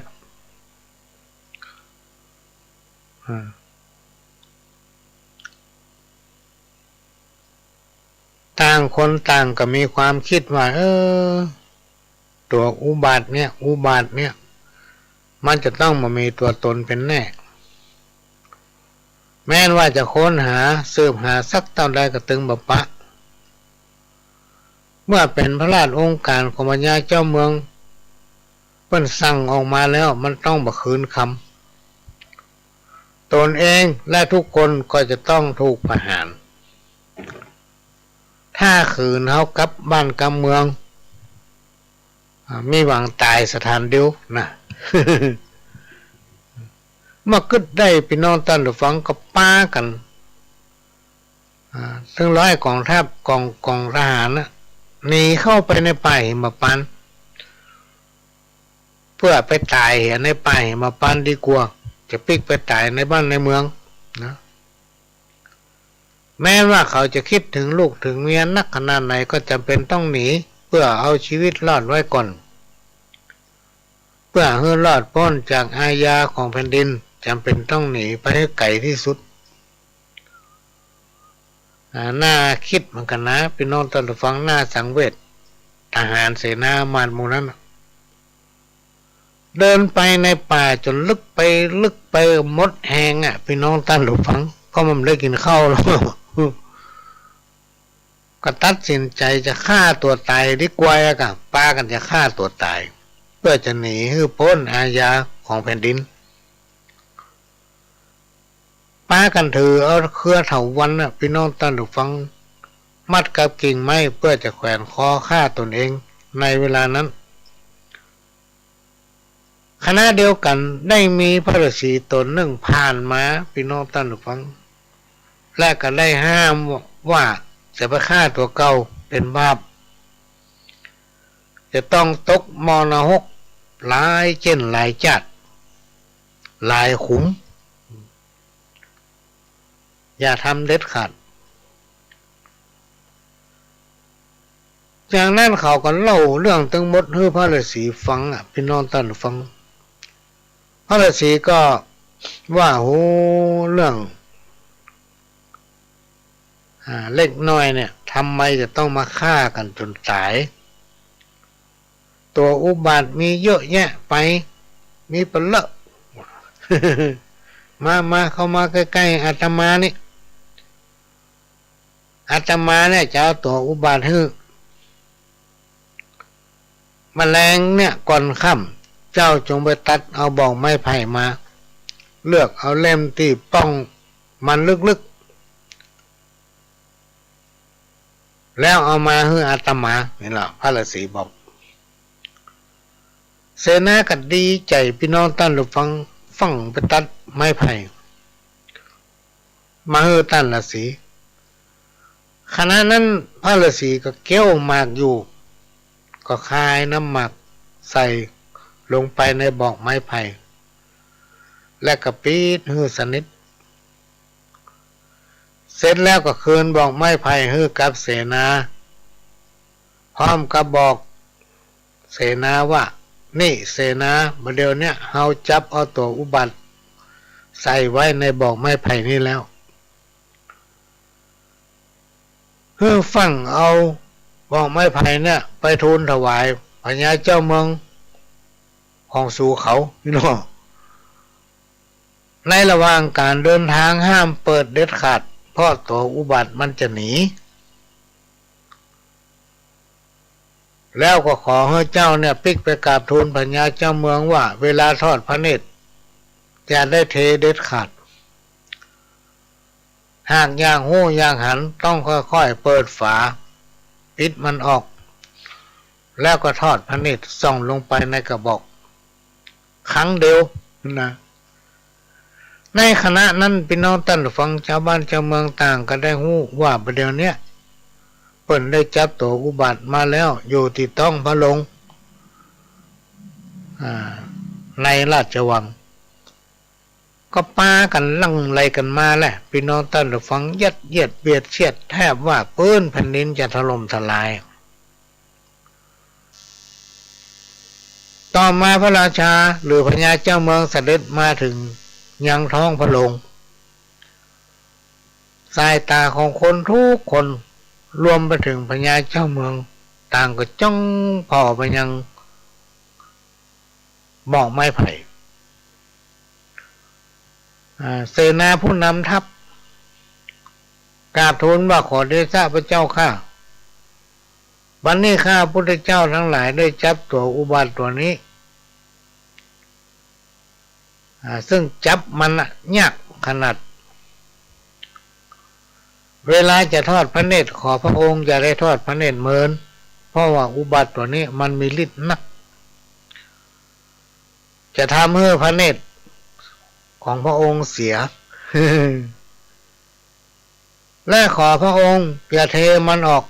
เป็นอันขาดเพราะมันจะหนีจะเกิดอุบัติภัยร้ายแรงกับบ้านกับเมืองพระเจ้าข้า จากนั้นพระราชาก็เปิดฝาจุกพี่น้องท่านผู้ฟังง่ายๆพระองค์ก็ทรงพ่อและก็เฮอหมู่เสนาอมาตย์ทรงพ่อ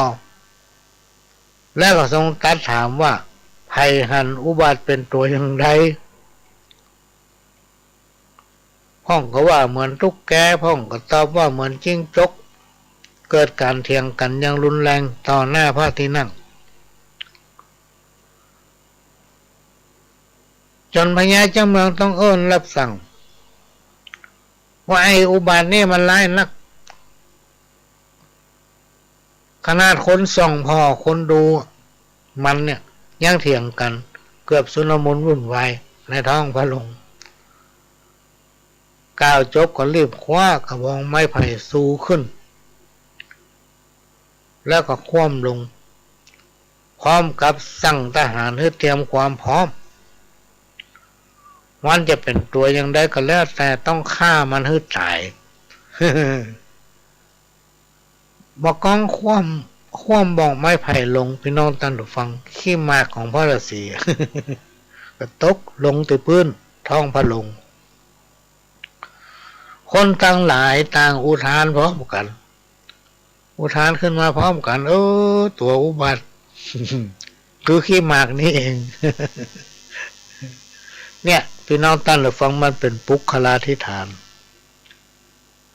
ที่จริงตัวอุบัติจันไรนั้นมันมีอยู่ในตัวตนของคนเราทุกคนอะพี่น้องท่านผู้ฟังตัวอุบัตินี่นะมันเลยไปอยู่ที่ไหนมันอยู่ในตัวและตนของคนเรานี่แหละแต่ว่าเมื่อใดมันจะแสดงออกมาให้เห็นละอันมันกับแก้วสารพัดนึกในร่างของคนเราทุกคนเนี่ยมีทุกอย่างพี่น้องท่านผู้ฟังอันเปิ้นจะไว้ว่ามนุษย์เป็นสัตว์ที่ประเสริฐไงแต่มันมาแสดงออกมาได้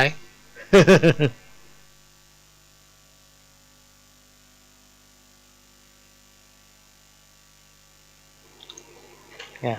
มันฝังลึกอยู่ในตัวของเขาเนี่ยเหมือนกับไวรัสโควิดตอนเนี้ยมันแวดอยู่ทำเนี่ยมันตึงไปไหนมันอยู่ที่สุขภาพของเขาเนาะสุขภาพเขาจะดีหรือไม่ร่างกายของเขาจะสมบูรณ์แข็งแรงก่อนะ อันเนี้ย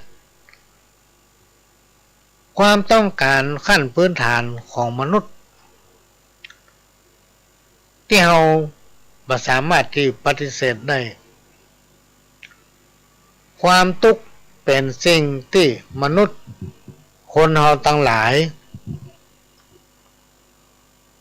ทุกคนพี่น้องท่านผู้ฟังเฮาหนีมันบ่พ้นคำว่าทุกข์เนี่ยเป็นสิ่งที่มนุษย์ทุกคนหนีมันบ่พ้นแม้ว่าจะมีความพยายามทุกวิถีทางเพื่อให้ตัวเองพ้นทุกข์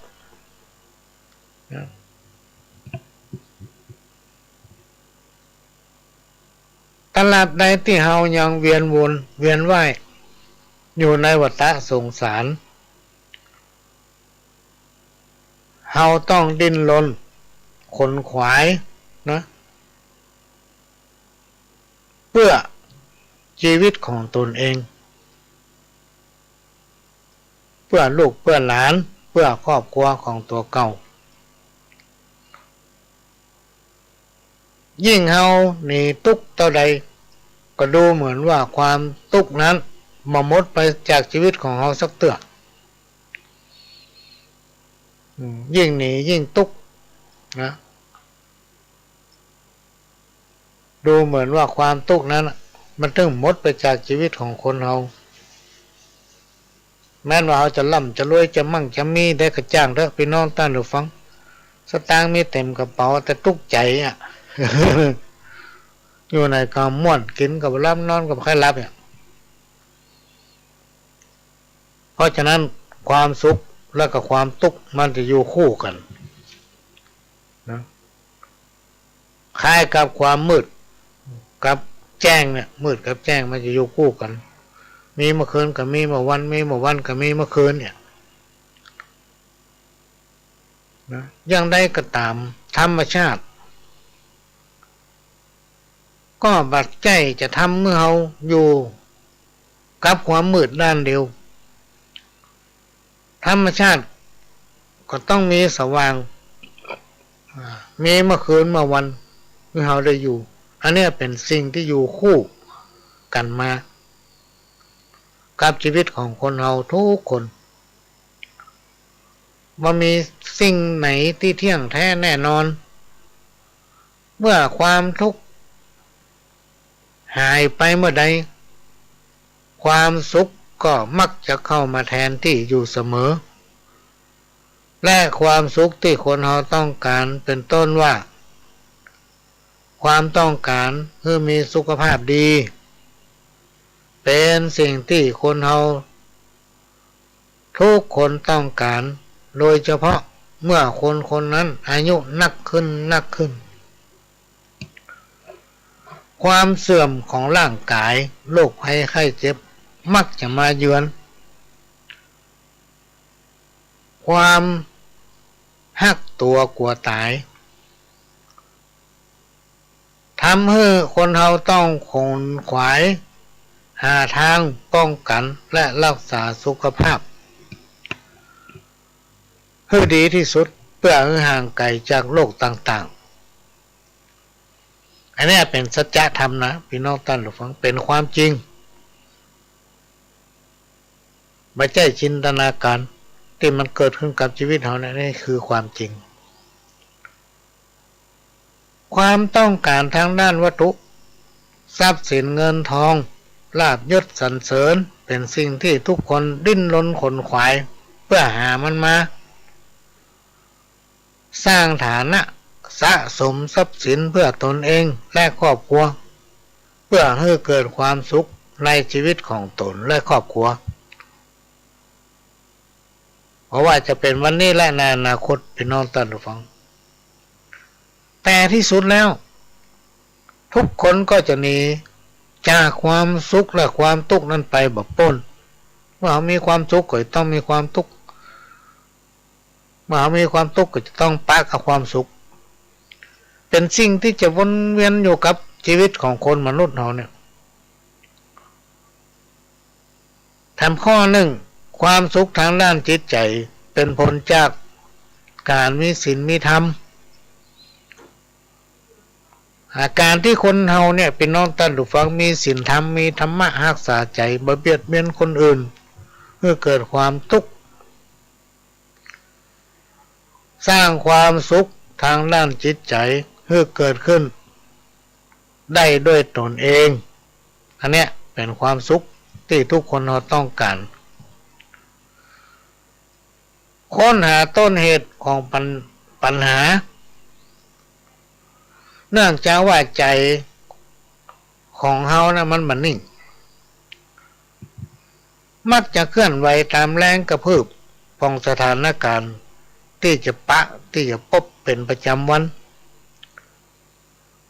ซึ่งมาอาจเป็นน้ำนิ่งอยู่ได้ใจของคนเฮาที่ยังบ่ผ่านการฝึกพี่น้องท่านผู้ฟังคือมีประสบการณ์ไงขาดประสบการณ์นะก็จำมีภูมิคุ้มกันพี่น้องท่านผู้ฟังจะเป็นใจเวใจอ่อนเป็นใจสั้นอย่างสะปะสะเเป็ดเพราะมันมีภูมิคุ้มกันมันหาประสบการณ์มาได้ประสบการณ์คือจากการที่ได้หู้ได้หันได้พบได้ปะได้ฟังธรรมเนี่ยเป็นผู้ที่ใจปัญญากับสติเนี่ยคุมตนเองเพราะว่าจะมีปัญหาอย่างเกิดขึ้นนะก็สามารถแก้ไขได้เพราะอย่างทั้งหลายเนี่ยเป็นมีไว้ให้แก้และสิ่งที่คนเขาแก้บัดได้คืออย่างพี่น้องท่านฟังคือกรรม กรรมะหรือว่ากรรมเนี่ยพี่น้องท่านฟังไผ่บ่สามารถนี่แก้ได้หรอกเพราะอย่างมันเกิดจากการกระทำแล้วเราก็บ่สามารถที่คาดคะเนได้ว่าพวกให้ทำมันอย่างวันที่เราจะทำอย่างบางทีเราตั้งใจจะทำดีเสียงอย่างกลับได้เพี้ยมันเป็นปกติที่ต้องเกิดขึ้นกับคนเราจะนักจะน้อยแล้วแต่การกระทำของตนเองนะแล้วมันมีแต่ตัวพี่น้องท่านผู้ฟังนะมันมีแต่ที่เป็นห้องว่ากรรมเนี่ยครูบาอาจารย์ของพระหลวงเนี่ยเพิ่นสอนว่าทำดีไปด้วยไอ้บาปบุญคุณและโทษมันมีแล้วมันแบบมีชาติหน้ามันตัวเฮาเหมือนเงาเขาเนี่ยมีในชาติเนี้ยทำดีย่อมได้ดีทำบดีก็จะได้ความบดีถ้าเราทำความดีแม้นว่ามันจะมีปัญหาเราก็สามารถฝ่าฟันมันไปได้แล้วการทำความดีนั้นมันจะทำเมื่อครอบครัวบริวารญาติมิตรลูกเต้าเหล่าหลานอยู่เย็นเป็นสุขนะบัตกอัพเพราะว่านาบุญที่เราสั่งสมไว้บางทีพี่น้องท่านผู้ฟังเมื่อชาติก่อนเขาบอกฮู้เขาทำบุญไว้ชาตินักทำอย่างไว้ชาตินักแต่บุญนั้นมันมาหาเขาบัดเลยเพราะว่าเกิดมาชาติเนี้ยเขาเป็นคนที่มาทำบุญไงวัดกำไปอันยังกำไปเพิ่นประกาศเก็บหั่นหอมนี่ก็มาสนใจบ่ได้สร้างสมบุญในชาตินี้บุญเก่าเลยโตยมาบัดตันโตยมาบ่ปะโตยมาบัดได้ซ้อหาเขาก็บ่ปะพอมาทำบุญเพื่อไปเชื่อมกับบุญเก่าอันนี้เป็นสิ่งที่น่าคิดพี่น้องท่านผู้ฟังสมัยก่อนนี่ก็หลวงไม่ใช่เชื่อนะสิ่งทั้งหลายเราเนี่ยแต่เขามีประสบการณ์เขามีความคิดเขาจำความได้เขาก็พิสูจน์เรื่องนี้มาโดยตลอดตั้งแต่ปี2114มาจนถึงวันเนี้ยพิสูจน์มาเลยชีวิตของคนเฮาไม่ใช่ไว้ทุกข์สบายหมดนะพี่น้องท่านฟังมันต้องมีเสียพ่องถามว่าพระหลวงสว่างธาตุอินทร์จันทร์ที่มานั่งออกวิทยุ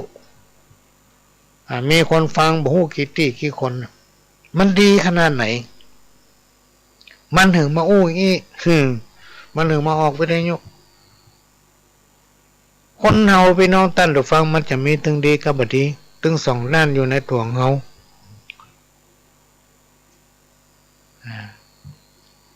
ถ้าเป็นการตัดสินนะของศาลเนี่ยเพิ่นจะมาจั่งบ่หรอกมันดีอย่างใดแล้วมันมีข้อเสียอย่างใดเอามาจั่งกันพอเฮายังสามารถที่ขออภัยโทษได้แต่ในโลกไปหน้าที่เฮาจะต้องตายไปเนี่ยพี่น้องท่านผู้ฟังมันมีทนายความยื่นอุทธรณ์ก็บ่ได้ขอลดหย่อนผ่อนโทษก็บ่ได้ไผทำอย่างใดได้อย่างนั้น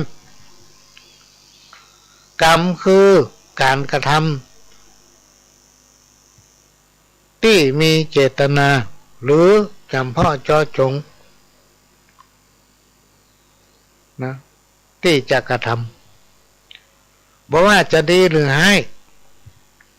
กระทำดีก็คือได้รับกรรมดี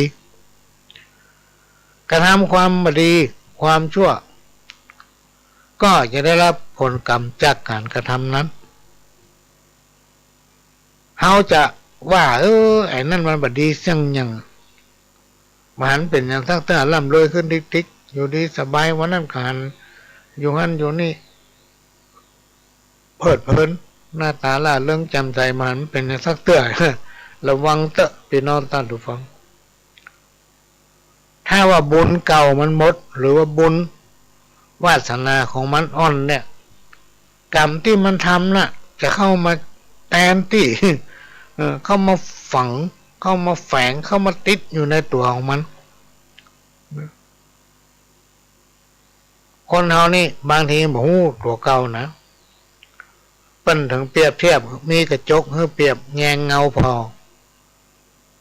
แล้วก็ต้องพิจารณาตัวเก่าอยู่เนืองๆว่าวันนี้เขาเนี่ยอย่างวันพุธเขาเนี่ยอย่างกฎแห่งกรรมเนี่ยมันมีไผที่จะหลีกพ้นได้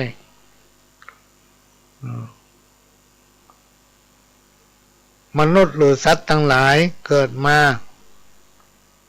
ก็เพราะมีกรรมเป็นตัวกำหนดและมีการวนเวียนว่ายตายเกิดบ่ว่าจะเป็นบ่ว่าจะทำอย่างใดก็จะต้องได้รับผลตอบแทนอย่างนั้นเสมอครูบาอาจารย์ท่านว่ามันเป็นกฎของธรรมชาติหรือว่ากฎแห่งกรรมถ้ากรรมฝ่ายดีส่งผลเรียกว่าบุญนำความสุขความเจริญรุ่งเรืองความสำเร็จมาให้และถ้ากรรมฝ่ายบดีเข้ามาถึงเนี่ยความทุกข์ก็จะเกิดความล้มเหลวก็จะมีความผิดหวังมันมีหันมัดพี่น้องท่านผู้ฟังเพิ่นฮ้องว่ากรรมที่มันเกิดจากการกระทำของเฮาระวังคนผู้ฮู้จะมาจุมาหลอกว่าเป็นอย่างแล้วจะแก้ให้อีเนาะถ้าไผมาบอกว่าจะแก้กรรมให้พี่น้องท่านผู้ฟังนี่จะไม่เชื่อคำว่ากรรมเนี่ยพี่น้องท่านผู้ฟังมันเกิดจากการกระทำของเขามันมีไผแก้ได้จะไปเชื่อเด็ดขาดแสดงว่ามันมาจุ มันก็มีไผสักคนมาบอกฮักเฮาเนี่ยอันนั้นมันจุ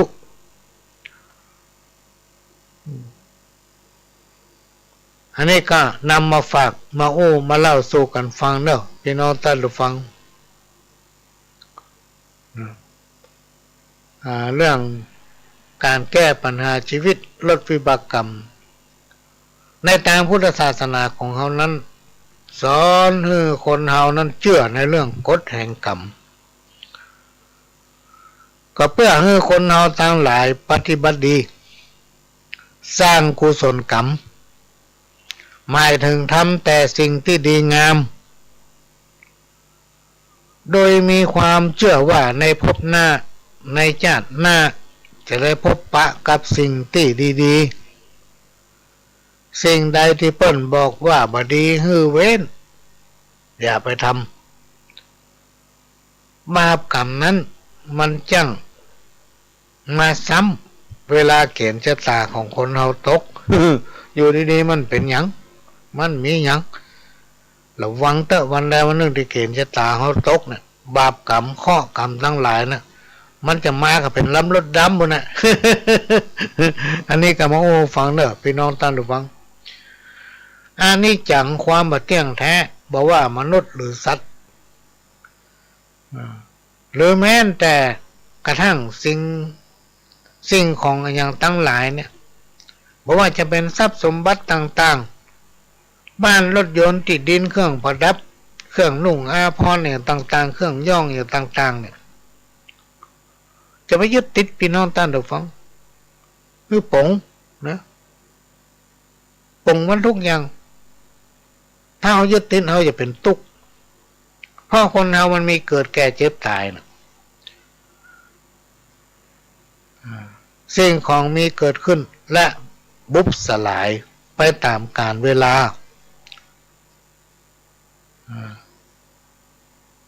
ทุกอย่างล้วนเป็นสิ่งที่บ่เที่ยงแท้เป็นอนิจจังทุกขังความทุกข์ใดๆที่เกิดขึ้นล้วนเป็นสัจธรรมที่หลีกเลี่ยงไม่ได้เพราะสวรรค์เพราะว่าสรรพสิ่งทั้งหลายเนี่ยพี่น้องท่านฟังมันย่อมย่อยสลายเปลี่ยนแปลงไปตามกาลมันได้อู้ในรายการไปหลายเตือนละวันเทวดาจำแรงกายเป็นชีพระขาวมาเอวในเมืองมนุษย์เพื่อจะเสาะคนมนุษย์ไปอยู่บนสวรรค์น่ะ ไปเมืองไหนบ้านไหนก็ได้หาคนที่จะเข้าค่ายจะได้คะแนนนักเฉพาะพฤติกรรมของคนมนุษย์ที่พอจะขึ้นมาอยู่บนสวรรค์ได้มันถึงปะสักคนเนี่ยคนเป็นแสนเป็นล้านมันปะ อนัตตาคือความว่างเปล่าคำว่าอนัตตาบ่ใช่ตัวตนบ่ใช่สิ่งของล้วนเกิดจากการปรุงแต่งให้เป็นไปต่างๆนานาแม้กระทั่งว่ามนุษย์คนลูกกายของมนุษย์สัตว์และสรรพสิ่งต่างหลายบนโลกนี้ล้วนเกิดขึ้นเพียงชั่วขณะเท่านั้นพี่น้องท่านผู้ฟังถึงเวลาก็ต้องแตกสลายกลับคืนสู่สภาพเดิมอันนี้ธรรมะตอนนี้เพิ่นสอนให้คนทั้งหลายบ่ให้ยึดติดบ่ให้จองกรรมจองเวรซึ่งกันและกันบ่ให้ทะเลาะเบาแว้งให้อยู่ด้วยกันเหมือนพี่เหมือนน้องนะเพราะแต่ละคนมีบ้านหลังเดียวกันนั่นน่ะในที่สุดตึกปิกบ้านหลังเดียวกันหมดคือไปเหี้ยว อันใดบ่แจ้งเขาสักอย่างแม้แต่ร่างกายที่เขาสถิตสิงอยู่นั่นก็บ่แจ้งเขาถึงเวลาเขาต้องละมันไปร่างกายของคนทุกคนพี่น้องท่านผู้ฟังบ่มีประโยชน์สักคนเวลามันตายไปแล้วเอาไว้ไหนก็น่ารังเกียจต้องเอาไปเผาเพื่อมันแปรสภาพกลายเป็นขี้ดินคืนสู่ธรรมชาติวันในสมัยพุทธกาลพี่น้องท่านผู้ฟังที่เคยอู้หูฟังมีนางคนนี้งามที่สุดมันห้องเป็นนางกลางเมืองบ่ใช่คนฆ่าประเวณีบ่ใช่คนฆ่ากรรมบ่ใช่อู้เรื่องราคะตัณหานะแค่เขาได้ไปนั่งอู้ตัวเนี่ยเขาต้องเสียเงินให้มันเป็นร้อยๆกับหาพันนะแล้ว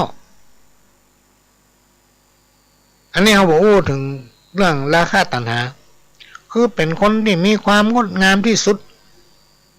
ในบ้านในเมืองกันไผได้อู้ตัวสักกรรมเนี่ยอุ้ยมันเหมือนมีบุญวาสนา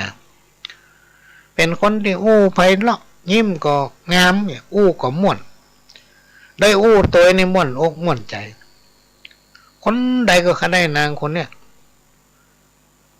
แต่ว่านางเป็นคนที่มีบุญนักที่สุดมีความงามที่หาอย่างมาเปรียบมาเทียบตึงมาได้นะในยุคนั้นพอนางคนนี้ตายปั๊บเนี่ย พี่น้องท่านผู้ฟังองค์พระสัมมาสัมพุทธเจ้าได้ตัดให้คนทั้งหลายว่าของท่านทั้งหลายนำนางพวกนี้มาไว้กลางลานหน้าสถานปฏิบัติธรรมของเขาเนี่ยเขาก็เอามาไว้ที่กลางลานล้อมเสียอย่างดีกลางมุ้งเฮืออย่างดี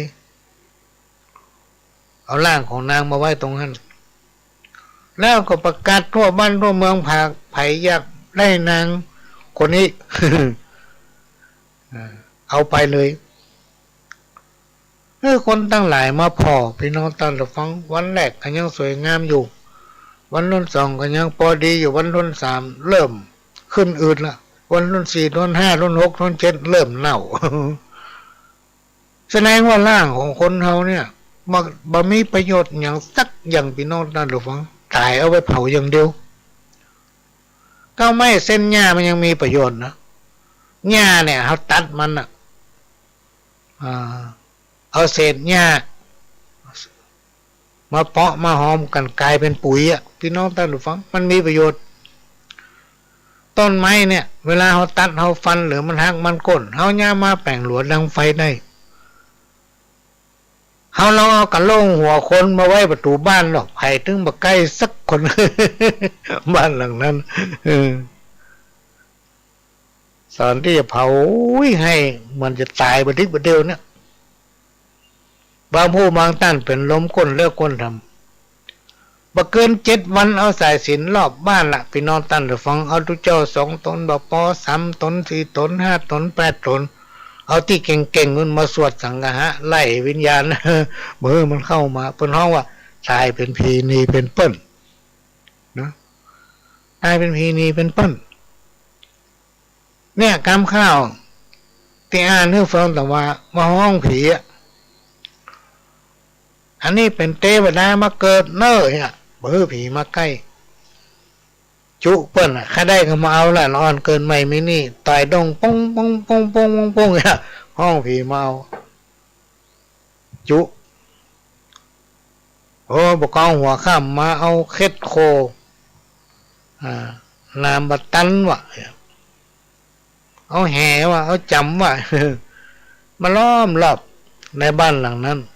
กลัวผีสือผีพงผีพมผีพายมาแวดมาหวันกลัวสัตว์ไล่เข้ามาใกล้ละอ่อนคนนั้นที่จริงพี่น้องท่านผู้ฟังละอ่อนนี่มันมีบุญมันเป็นละอ่อนที่บริสุทธิ์มีศีลมีธรรมมีอย่างสปะในตัวตนของเขาเรียกว่าตกน้ำบไหลตกไฟมาไหม้ท่ามถึงเวลาตายมันบ่ตายนี่วันหนึ่งพระหลวงได้นั่งดูข่าวมีรถคันหนึ่งวิ่งไปพ่อแม่นี่ไม่รู้ว่าพ่อตายแม่นี่สาหัสแต่ละอ่อนเป็นสักอย่าง ละอ่อนมาเป็นยัง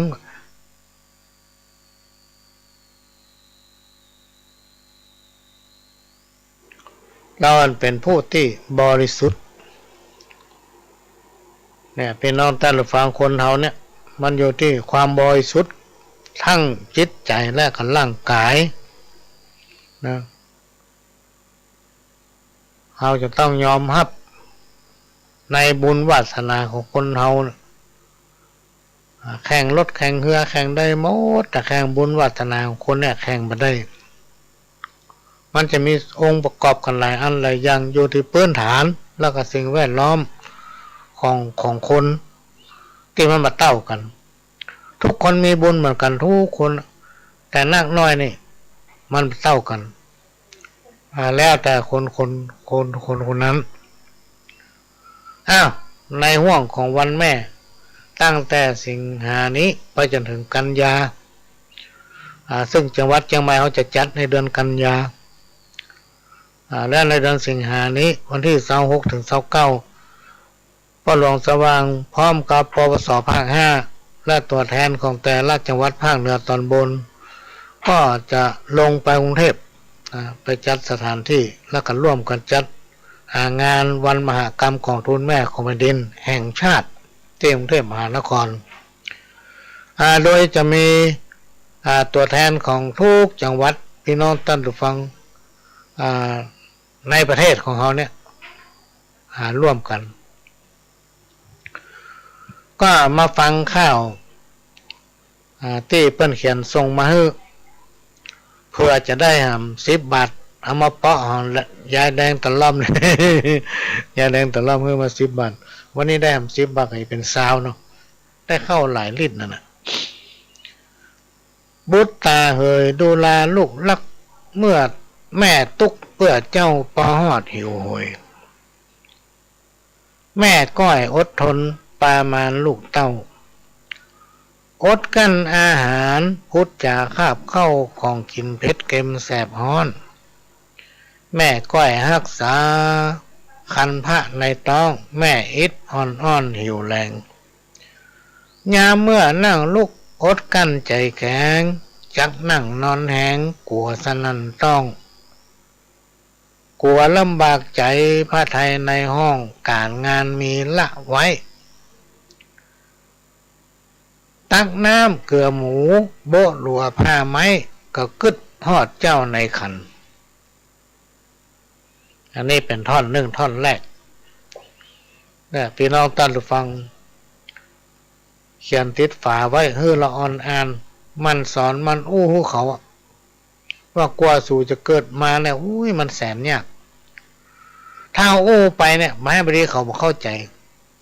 ถ้าวันใดวันหนึ่งเขาว่ามีครอบครัวแล้วมีลูกมีเต้าเหมือนพ่อเหมือนแม่เขาถึงจะหู้ไงเขาถึงจะหู้แต่คนมาหู้มันตึงมาหู้เนอะพี่น้องท่านผู้ฟังตามที่พระหลวงได้ฟังข่าวเนี่ยฆ่าแม่ฆ่าพ่อฆ่าแม่เอาไปขอสตางค์เอาไปเล่นการพนันต้องเอาไปเสพไปซื้อสิ่งเสพติดมากินข้าวจนเป็นบ้าหมูจักดีจังให้พี่น้องท่านผู้ฟังมีสปานะเจ้ามันจะดีตึงดีเจ้ามันบดีมันตึงบดี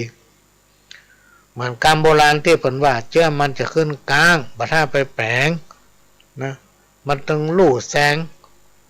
แตงยอดแตงอย่างมันแตกยอดแตงอย่างลู่แสงกันขึ้นกลางบุคเดียวมันถ้าเจ้ามันบักขึ้นกลางนะพี่น้องท่านผู้ฟังมันตึงมาขึ้นย่างได้มาตึงบักขึ้นมันก็บัดแต่งลายเนี่ยล้อมบัดแต่งลายบัดเต้าเนี่ยล้อมมาปลูกมันบักขึ้นโลมันบักขึ้นกลางถ้าเป็นบัดทั่วพักแค่พักปางเนี่ยมันตึงหวันขึ้นเพราะเป็นเส้นเป็นสายมันโอ้เขาฟังยามเมื่อนั่งลุกแม่ก้อยก็ผันหายใจออกดังอิดหิวอ่อนแม่ลำบากใจเพียงนกถูกบ่วงตีนายพานผูกมัดหาวลมขึ้นอย่างกัดยามเมื่อแม่เจ้าปามานเติงเดือนมาแล้วแม่ต้องตุกผานไหวหาของตาลบุญคุณแม่เจ้าลำบากหัวใจยามเมื่อเกิดลูกเต้าซ้ำได้นอนอิงตึกเมื่อก็เกิดลูกเต้ายามดีเนี่ยกว่าจะเกิดลูกออกมาเนี่ยไม่ใช่ธรรมดาเนี่ยแม่นี่เกือบตายนะพี่น้องท่านผู้ฟังพ่อก็ต้องทุกอกทุกใจต้องเสาะเบี้ยหาเงินนะพี่น้องท่านผู้ฟังเลือกว่ายากการเพิ่มขึ้นเพื่อเอาไว้กินไว้ใจผู้เป็นแม่ก็ต้องรักษาสุขภาพร่างกายของตัวเก่ากลัวลูกเกิดออกมาแบบสมบูรณ์คนเฮาตั้งหลายเนี่ยพี่น้องท่านผู้ฟังถือว่าเฮานี่มีบุญนักหนาป้านเป็นมหากุศลของตัวเก่าเนี่ยยังยิ่งใหญ่มหาศาลยิ่งใหญ่จะได้ลองรับตานึกไปพี่น้องท่านผู้ฟังลองไปแอวหาบ้านคนพิการรู้ไปแอวหาบ้านคนป่วยรู้ลองไปพอเถอะบางผู้บางท่านเนี่ยเป็นพิการมาตั้งแต่เกิดมันมีแข้งมันมีขามีแต่ตัวบางคนก็มีประสบอุบัติเหตุแต่ว่าจิตใจสมองสติปัญญาเขาครบถ้วนดีบดียังมีน้ำใจประเสริฐกว่าคนที่มีอย่างบุคลิกลักษณะอย่างในร่างกายครบหมดทุกอย่าง ยังมีน้ำใจลดน้อยบัดเทียบเต้ากับคนพิการได้อย่างนี้ก็มีพี่น้องท่านผู้ฟังมีกันพร้อมหมดเพราะฉะนั้นการที่เราเกิดมาเป็นคนมีอย่างทุกอย่างพร้อมหมดถือว่าเรานั้นมีบุญที่เราได้สั่งสมไว้ตั้งแต่อดีตชาติเพราะฉะนั้นเมื่อเราเกิดมาเป็นคนในชาตินี้เราต้องทำตัวเป็นอย่างเป็นตัวอย่างกับคนอื่นๆสิ่งไหนที่มันดีก็ทำไปพี่น้องท่านผู้ฟังเพื่อเป็นตัวอย่างกับลูกกับหลานเป็นตัวอย่างแก่คนในครอบครัวตนเองเป็นประการแรกเพิ่นมีการมีงานใต้ๆนั่นก็ไปวัดมามีอย่างก็ไปร่วมไปช่วยกันกำจุนพุทธศาสนาปู่ย่าตายายเฮาเพิ่นเชื่อในเหตุในการปฏิบัติเหตุห้อยประเพณีสืบตามกันมาจนถึงเฮาเนี่ยอันนั้นน่ะพี่น้องท่านผู้ฟังเป็นสิ่งที่ประเสริฐสุดในการเกิดมาเป็นคนในชีวิตนี้เพราะฉะนั้นสิ่งไหนที่ปู่ย่าตายายเฮาเพิ่นปฏิบัติสืบตามกันมาเนี่ยเฮาบ่ได้ละเขาละทิ้งไปได้พี่น้องท่านผู้ฟังเขาจะต้องเสริมนอกจากเข้าหานำมาปฏิบัติให้ต้องเสริมเพิ่มเติมเพื่อมันมีประสิทธิภาพเพื่อมันมีอายุยืนยาวไปถึงเจ้นลูกเจ้นหลานบดีให้มันหายกับเฮามาถึงพระคุณแม่ตอนที่3บุญแม่บรรนักคงตายเป็นผีชีวิตอินทรีย์ลืมเพียงกระด้างซ่อนป่อปีตามานั่งป้องข้างเอาน้ำยามาทาลูกร้อยเอายามาฝนน้ำมนต์มาป้ายสติแม่ได้คืนมา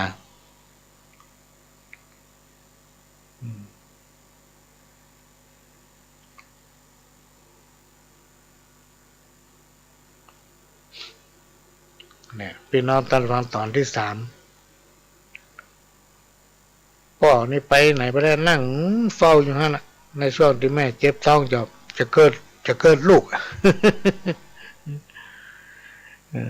ฝ่ายผู้เป็นแม่ก็โอ้ยมันนึงมันก็ตายเหมือนกับว่าตายแล้วเกิดใหม่เจ็บต้องก็ดีเจ็บลมก็ซ้ำมาขึ้นปั่นข้างกัดหน้าอกมืดฟางแก่นตาเนี่ยแต่พอได้ยินเสียงลูกพี่น้องท่านฟังลูกเกิดออกมาแง่แม่ดีใจขนาดบอกว่าลูกคนนั้นจะเป็นแม่หญิงผู้ชายและคนตะกอนเนี่ยเพิ่นจะแปลงโด่งไว้ละเตรียมไว้หั่นพอลูกเกิดออกมาตันหกตันอย่างเรียบร้อยก็เข้าอยู่ในโด่งนะเอาเข้าอยู่ในโด่งเสร็จแล้วอาจจะเป็นผู้เป็นแม่หรือว่าผู้เป็นเก้าในครอบครัวนั้นก็เอาโด่งใส่ละอ่อนเอาไปตบไปต่อยตำหน้าบ้านนะเพื่อมืออย่างตั้งหลายนะมาใกล้สันเด็จจันไล่อุบัติภัยตั้งหลายนะมาใกล้จากนั้นมาแม่ก็จะก้อยรักษาลุมลาเอาลูกไว้นั่งเฝ้าอยู่นั่นอยู่เป็นเดือนนะพี่น้องท่านผู้ฟังน้ำนี่กินน้ำบุเลยต้ม